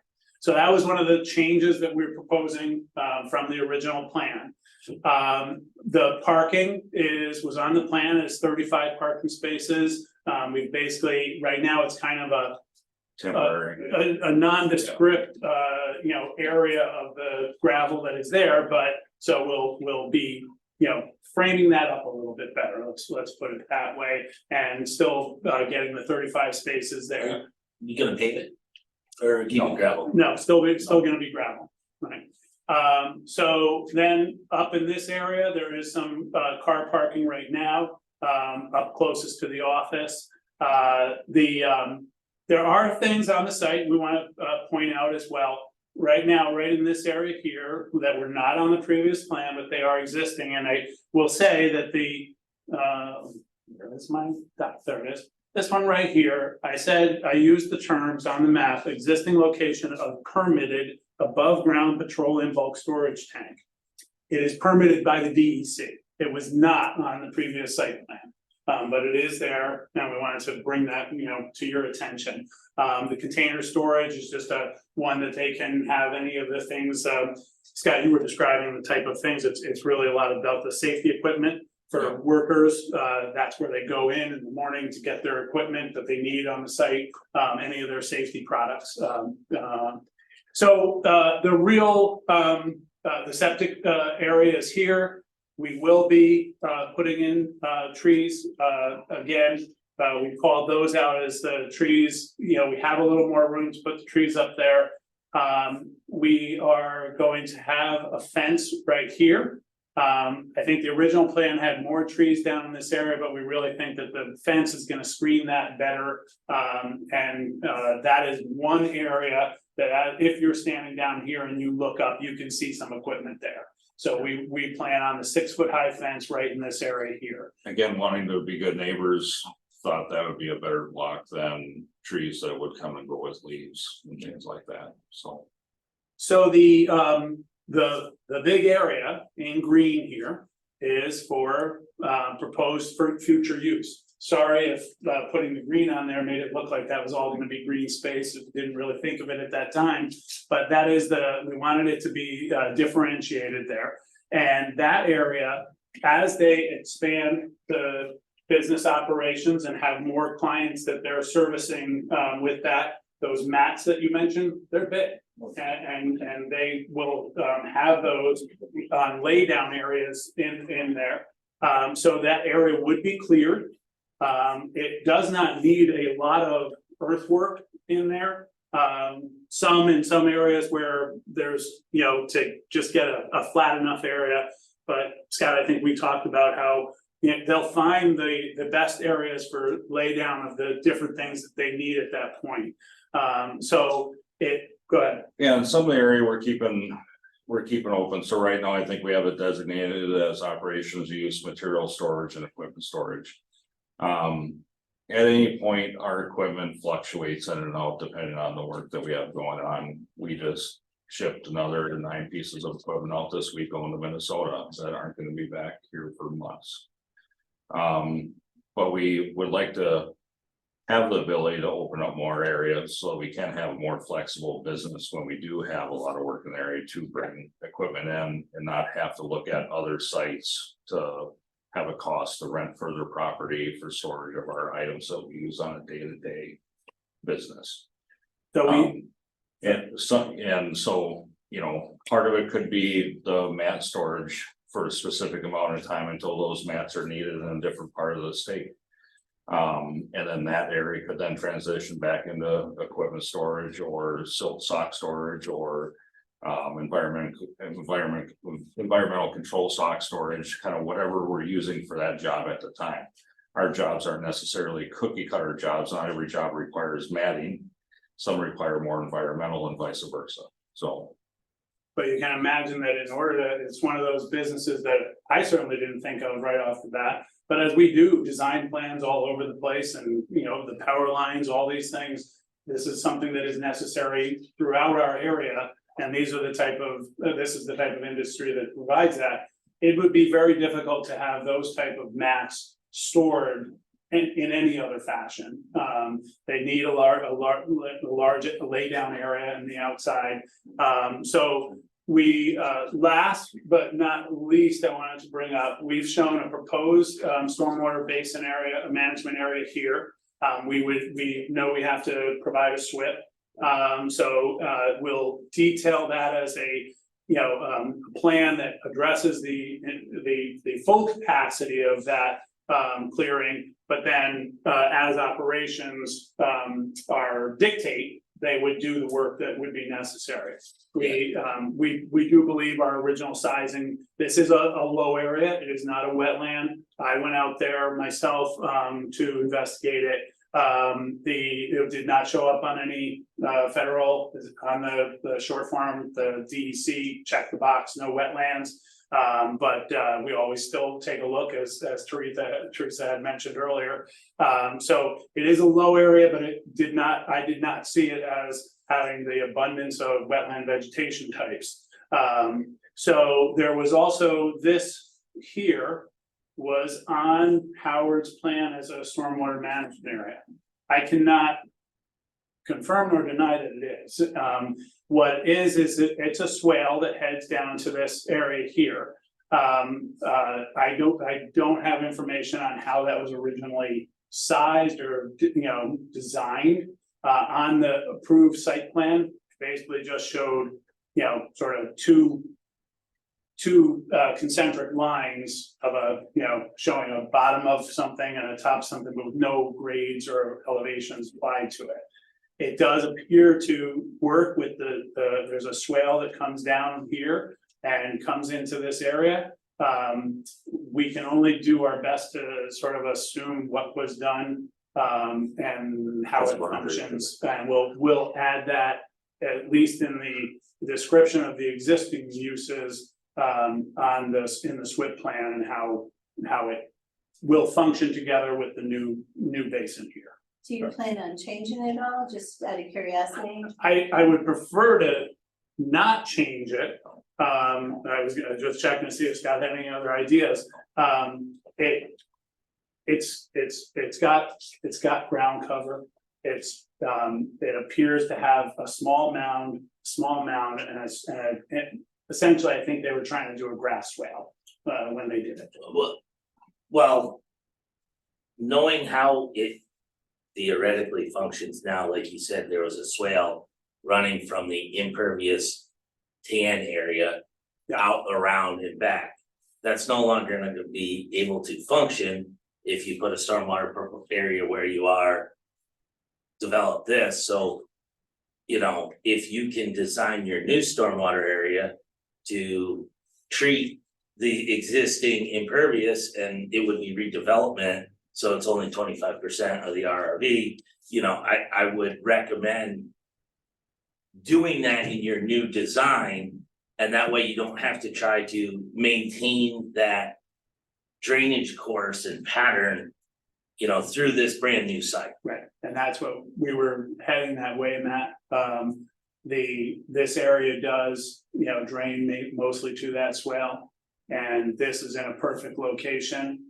So assuming we can get all of our sizing, to work and function properly there, but anything that gets past there would be what is existing going to there now. So we think by reducing it to there, we'd have a better shot at having an overall better plan. Yeah. So this green area is gonna all be impervious future. I think you would have to constitute it that way. What they have is a hard packed surface there. Again, as this right now has a lot of truck maneuvering in it.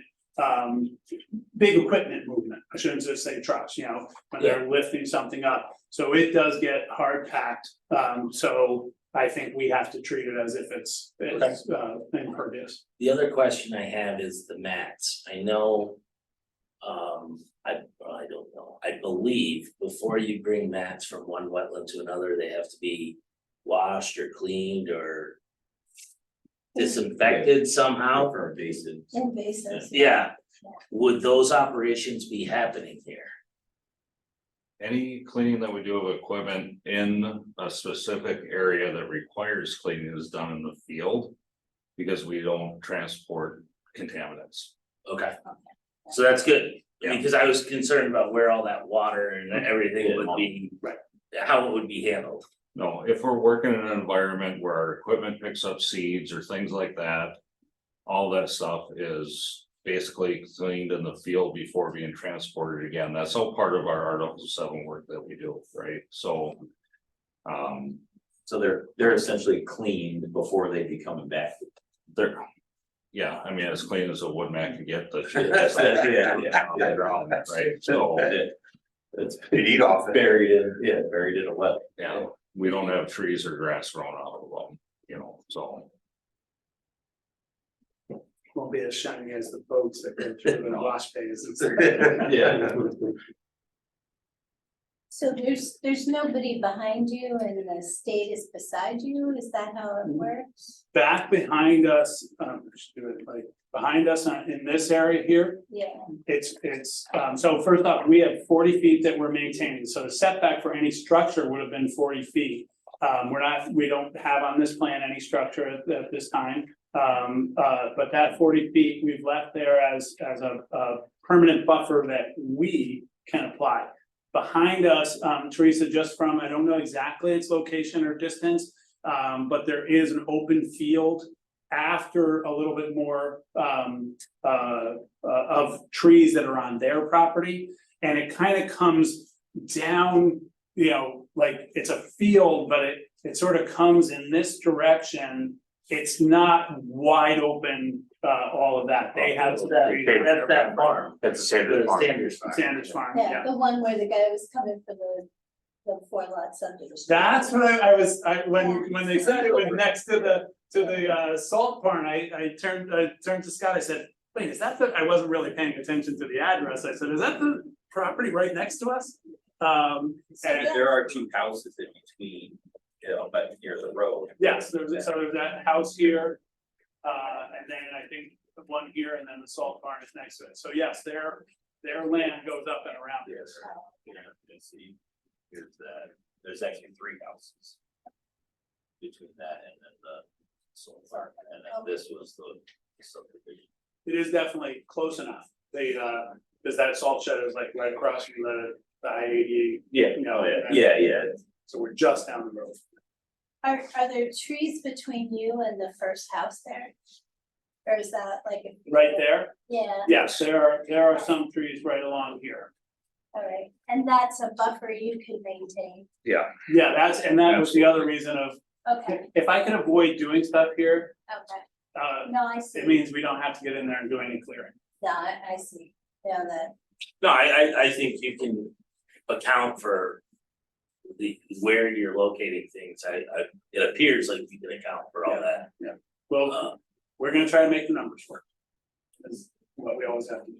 And none of this right now drains over to the existing pond on would it be this, yeah. No, we actually don't know the full origin of that pond. is But it a dam? Does it have a dam? Teresa, I was trying to think of like, was there something that went through there before the state did this parking area? Cause it looks like there's a continued slope down there. And I don't know if it just got maybe hogged out a little bit and then it blocked it up. I'm just not sure. But none of the existing lot drains that way, it all drains. No, what drains that way is, so what's coming off of here, there is an original like drainage path through the existing area. And it now is abutting this, but this all drains this way. There's a pretty consistent slope down in that direction. Well, is it safe? I mean, I don't think it's unsafe. There's a sort of a rocky ledge area here, before it gets to there. I don't suspect that it's very deep. You can almost see the continued rock ledge, you know, right down to it. We could look in and see, you guys can get out there and see what their depth is. There's no fish in there.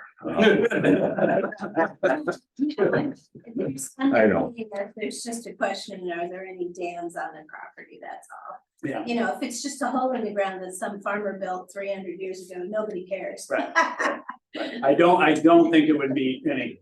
I think it's all on the ground that Howard there in person. Oh, well, maybe Howard. can- Because- Yeah, That pond is not on the original site plan. huh, On his original site. Right, on his. Now, I saw that site plan. I don't know that, I'm just saying. no, I don't know that anyone would have, like, we purposely use the aerials Right. in order to let you guys see what's around us there. It's one of the great inventions of site plans that we can cut that in and put the plan right over it. So we weren't gonna be able to hide that. Right. But on Howard's plan, that was just a black and white. That's all I saw. And it seemed to be that most of his focus was over here. Yeah, so I don't know. I don't think any of this. Yeah, but I mean, I think you can generate a new site plan where you don't have to impact it or avoid it, but the one thing you've gotta be cognizant of, if that is a drainage way right now running down that, what would that be, the eastern property line? You're still gonna have to maintain that drainage path, or relocate to, you know. Yeah. So yeah, that if we, you know, if NCI, you know, clears this. We would have that swale of sorts would have to be redesigned to be down. at the edge, yeah. Right, yeah. right, but it would not take any new drainage to it. It would only be what's coming off of the adjacent forested area. Yeah, so I mean, that, just build that into your plan, you Right. know? Right. So this is an unlisted action according to this.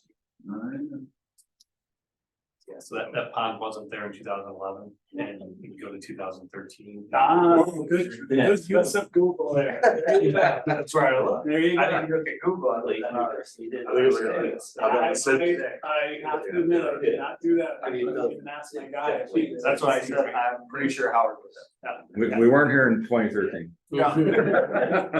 Oh. How many acres are you? It's not there at 7. So the total site is 16 acres. The areas that, I'll just read off the areas. You know, so we have the 2.7 acres of this existing area here. This new area is 7.23 acres. So we're using, other than buffer areas, we are asking for the use of a very large portion. Are you gonna be improving the other areas too? Are you gonna be disturbing more than 10 acres is my question. No. No, Yeah. no, Okay, no. so that would be unlisted, right? Yeah. Okay. Yeah. I just wanted to ask. Yeah, no, with what's already existing, we don't need to do more than 10 acres. Would you be doing a 5-acre waiver? I think that what we're gonna be doing is working to orchestrate what and when they wanna do. I don't think we have to do a 5-acre waiver. I think they could do their work, get it reestablished and then do the remaining portion. Always a little easier. Yeah, I would always recommend staying away from the 5-acre waiver just because of what you have to go through. But if their industry or operations call for them that they have a greater need for that, we will apply for it. Yeah. But I shy away from it. So is this just an amended site plan or an amended special use permit, Chris? I think it's both. Both, I think. Because their special use permit, the board approved a temporary one that runs out January 2024. Oh, okay. And the reason they're here, in good faith, and I thank Scott for that, because Howard told the board that their use was the same as the use that was already there. Yeah, That's obviously not the case, right. right? Okay, so we wanna declare intent to be leaving, type it as an unlisted action and refer to county planning because it's off the highway. And can we set a special public hearing? Well, it's an unlisted action, so you don't technically have to send it out for 30 days. And honestly, I'm not sure there's really any benefit to doing that because it's mostly already built. You know what I mean? I mean, it's an existing facility. But typically we do send it out and we get comments and And when's the next meeting? 21st December. So would we When's have the to then county meeting? extend their, Oh, the, no, I was wondering when the county meeting is, if it would be It's before. Steve Feeney, he just does it. Okay, Yeah, so 2021. So, you know, if you want to make sure you have plenty of time to do this in time, I would say don't coordinate it, just declare yourself lead agency, it's an unlisted action and you're not required by law to coordinate it. But we're not in an ag district, are we? No, I don't believe so. we did list the agricultural properties that are the farm that was next to us, but I don't believe we saw it as an ag district. They're not in an ag district, but they're 500 feet from Putnam's. One that was just in here. Okay, so, but this property itself is not. Not in an ag district, no. Okay. Cause that changes the thresholds back to like some ridiculous number, like 2.5 or something. So this is important, so let's figure this out. So Teresa, are you advising us to not schedule a public hearing? Yeah, well.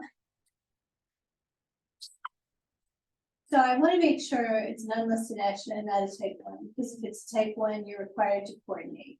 Okay, now the question is, who else has to approve this? I don't think there is anybody else that has to approve this. They've already got a septic system, they've already got a road onto Route 20. Are you aware of any other involved agencies in this? No.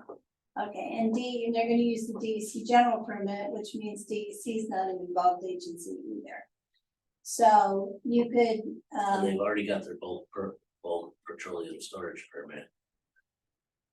So that would be another DEC. that's non-discretionary. Okay. So it wouldn't count any. Because DEC, it's like a building permit, you know, it's just a registration tag, right? No. Yeah.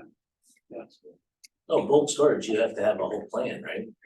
Wait, what storage? The bulk storage, petroleum bulk storage. Well, and that's what I said, they already got the permit for that. From DEC, But it's just an above ground. space. above ground, yes, Yeah, and it's, how many gallons is it? who would know? Is it like 2,000, is it like? There's 5,000, 2,000. So Oh, okay. Yeah, no, that's a full, That's they're separate tanks, so it's one unit, but they're separate tanks. And SPCC for that, what is that? spill pollution control. Yeah, you love the team. Oh, yeah, we have full containment, I'm sorry. Yeah, we have full containment around it. That was part of what we turned into DEC to get the permitting. All right. And this is, yeah, because normally we'd want that shown on the site plan. And if it was say you were coming in and say, oh, we wanna add above ground bulk storage. We would say, okay, you've gotta get your bulk storage permit from DEC, show the improvements that are required by that permit on the site plan. Which would be But you've first, already done that. They've already done that. they've already done it, we just We've haven't never seen seen it, and, but what I'm saying is. That would trigger the coordinated review. If they need. so, Yeah. so that tank's been in place for 3 years. When we first, I wasn't here at that point, but when we first put that tank in, our representative at that time came to this board. Discussed it. The fire chief came out, we had visitors come out. And I'm sorry, but like, that's my understanding of it. Okay. And- It and- would be, it's fine. Yep. It's fine. You have all your DEC permits for it. Yep. So they're not an involved agency, so it's just the town. So whether it's a type 1 or an unlisted action, it's just you, so there's no reason to coordinate. So yes, you can set the public hearing, I'm sorry. You may not be able to make a decision if Steve doesn't get back to us, that's the thing we're missing. if that happens, do we then at that meeting have to extend the temporary special use permit? When did that, or when does Well, that it would run out? expire in January. Well, Chris, I think the original expiration for January was only for 15 units, right? And then we got the 35 units for the parking specifically? No, so the No. original, the original letter from NCI was that they only needed that facility until January 2020. I gotcha, okay. Okay. I understand, yeah, That's what Howard, that was in the folder with the special use permit Okay. that Howard asked. Okay. So the parking thing was a Site. totally different thing. You have, Okay. his site plan was only approved for 15 units. okay, You amended the site, or the special use permit for 35. okay, yeah, That's a separate issue. Okay, But the special use permit for the letter from NCI that I have says January 2020. For the 35 up front. No, for the special use permit. for the whole thing, yes, for For the whole their use of it. So, okay, so yes, you can if you need to. If we need to, Yeah. but this, there, yeah. Okay, How long? I mean. Are you gonna have full site plan and SWIPs and everything done? Before the next meeting. Yeah, Yeah. Yeah. okay. I'm assuming we're gonna have to have a. Scott's not CDD gonna let me release. say no to that. I'm gonna go look for him. They're gonna pay you. have a TV review it, it's entirely up to you guys, whether you think it's necessary, To have a TV review it? yeah. Well, how much you want to do? Well, if I might say, you just asked me an honest question. Are we gonna have it done? When we get it done, it's gonna be of a certain quality. I like to think that we're gonna do a good quality one. When you see that as it's submitted, you're gonna look at it and say, does this look like a quality document? Then we're gonna come back before you. And so I guess if you made the decision now, it still is predicated on us getting that in and having it all ready for someone. Well, I'm just trying to think if we realistically are gonna get this. Reviewed, done and approved in one more meeting. I mean, it seems like there's a lot of work here to do. Before that special use permit expires. Well, that's what I'm saying, I mean, You you know, can extend it next, that you Yeah. really can. as long as we can extend it so that we're not, on paper, they're running out of, problem before the January meeting. The advantage is if they decide they wanna have the TV review it. And you get it to us 10 days before, then the TDE has enough time to review it. Okay, so that's up to you. I mean, it's up to the board, forgive me, what they would like to do.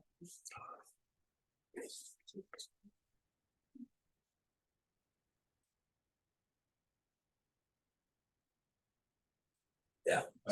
My suggestion would be that, it's kind of like an existing facility. Doesn't seem to be a problematic issue, if you can get the stuff to us, I'm not sure we need a TDE to review. I don't know, I'm not feeling how we do. I think it's a waste of money, so, I think we can do this ourselves, and, put the burden on you guys to, we can declare ourselves the lead agency, set the public hearing, you can have this stuff to us 10 days before the 21st. December 11th. And I guess we could, if it's more complicated, then we. Yeah. Go ahead. Yeah, and if it's more complicated on my end, Yeah. context. Yeah, right. But we can, at least we can get the. Right. Our goal is to get it done, Yeah. get it into you by December 11th. There you And go. do it in a quality fashion that when you look Yeah. at it, you say this looks like it meets everything. And then it still has to, We're gonna look at a public hearing, and we can extend the public hearing if we have. I'm assuming you're gonna do bioretention with extended detention to get your RRB. I mean, that's about the only technique that you're gonna be able to do with RRB. the area that's there, that's what I was probably leaning towards. Okay, But I'm gonna be turning this over to someone to do that. so very the only thing specifically. I mean, you've gotta have your groundwater separation for. Your bioretentions and your dry storage, so I don't know if you're gonna be doing. Deep test pits to figure out where groundwater is, how you're gonna get that done in time. Or you can go straight to line Every, practice. everything here was, we wanted to get this meeting taken care of first, so we knew that, you know, there was, a good feeling about it. It's a company that has equipment, readily available. So, getting out there to do it. That's right, so we don't have to really schedule too much with that, I figured, so, and yes, we know that the shallow rock is something we're gonna have to look at. And look from there. Okay, so as I see the list, you would wanna make a motion that it's an unlisted action. No other agencies have any approvals, therefore you're the lead agency, and set the public hearing.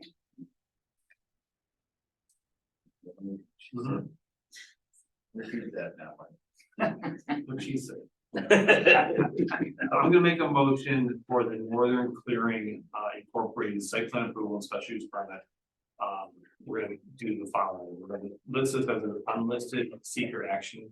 We're gonna declare the town of Waynesburg the planning board a lead agency, with no other interested agencies. And we're gonna set the public hearing for December 21st. No other involved agents. No other involved agents, sorry. That's right. Okay. I'll second. Oh, what's the public hearing next? What- Put it first, and Yeah, so. And we're gonna really meet on December 20th. Vice Chairman Harris. Yeah. Board Member Hoffman. Yes. Chairman Schmidt. Yeah. Board Member Havner. Yeah. Board Member Walpole. Yeah. And thanks for your patience, mate, and with a long wait. Yeah. sorry about Well, that. I think we're leaving happier than some other people, so. And we promise not to come back with any grudges, sir. Thanks for working with us, guys. Yeah. Appreciate it. Thank you. All right, you good. Thank you, guys. All right, minutes. That's the next thing on there. Next thing, yeah. Any comments on the minutes? Great, so we're gonna stay over.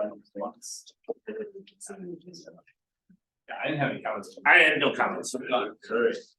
No comments on the minutes, so make a motion to approve the minutes as drafted. I'll second that. Chairman Schmidt. Yeah. Vice Chairman Harris. Yeah. Board Member Havner. Yes. Board Member Hoffman. Yes. Board Member Walpole. Yes. Motion to adjourn. Josh, Make a motion to adjourn. okay, all right. I'll second that motion. Board Member Havner. Yes. Board Member Hoffman. Yes. Chairman Schmidt. Yes. Vice Chairman Harris. Yes. And Board Member Walpole. Yes. Okay. Sure. Get at it. Sure. I had it. It's too long a meeting for the full lap. I was plugged in. Go is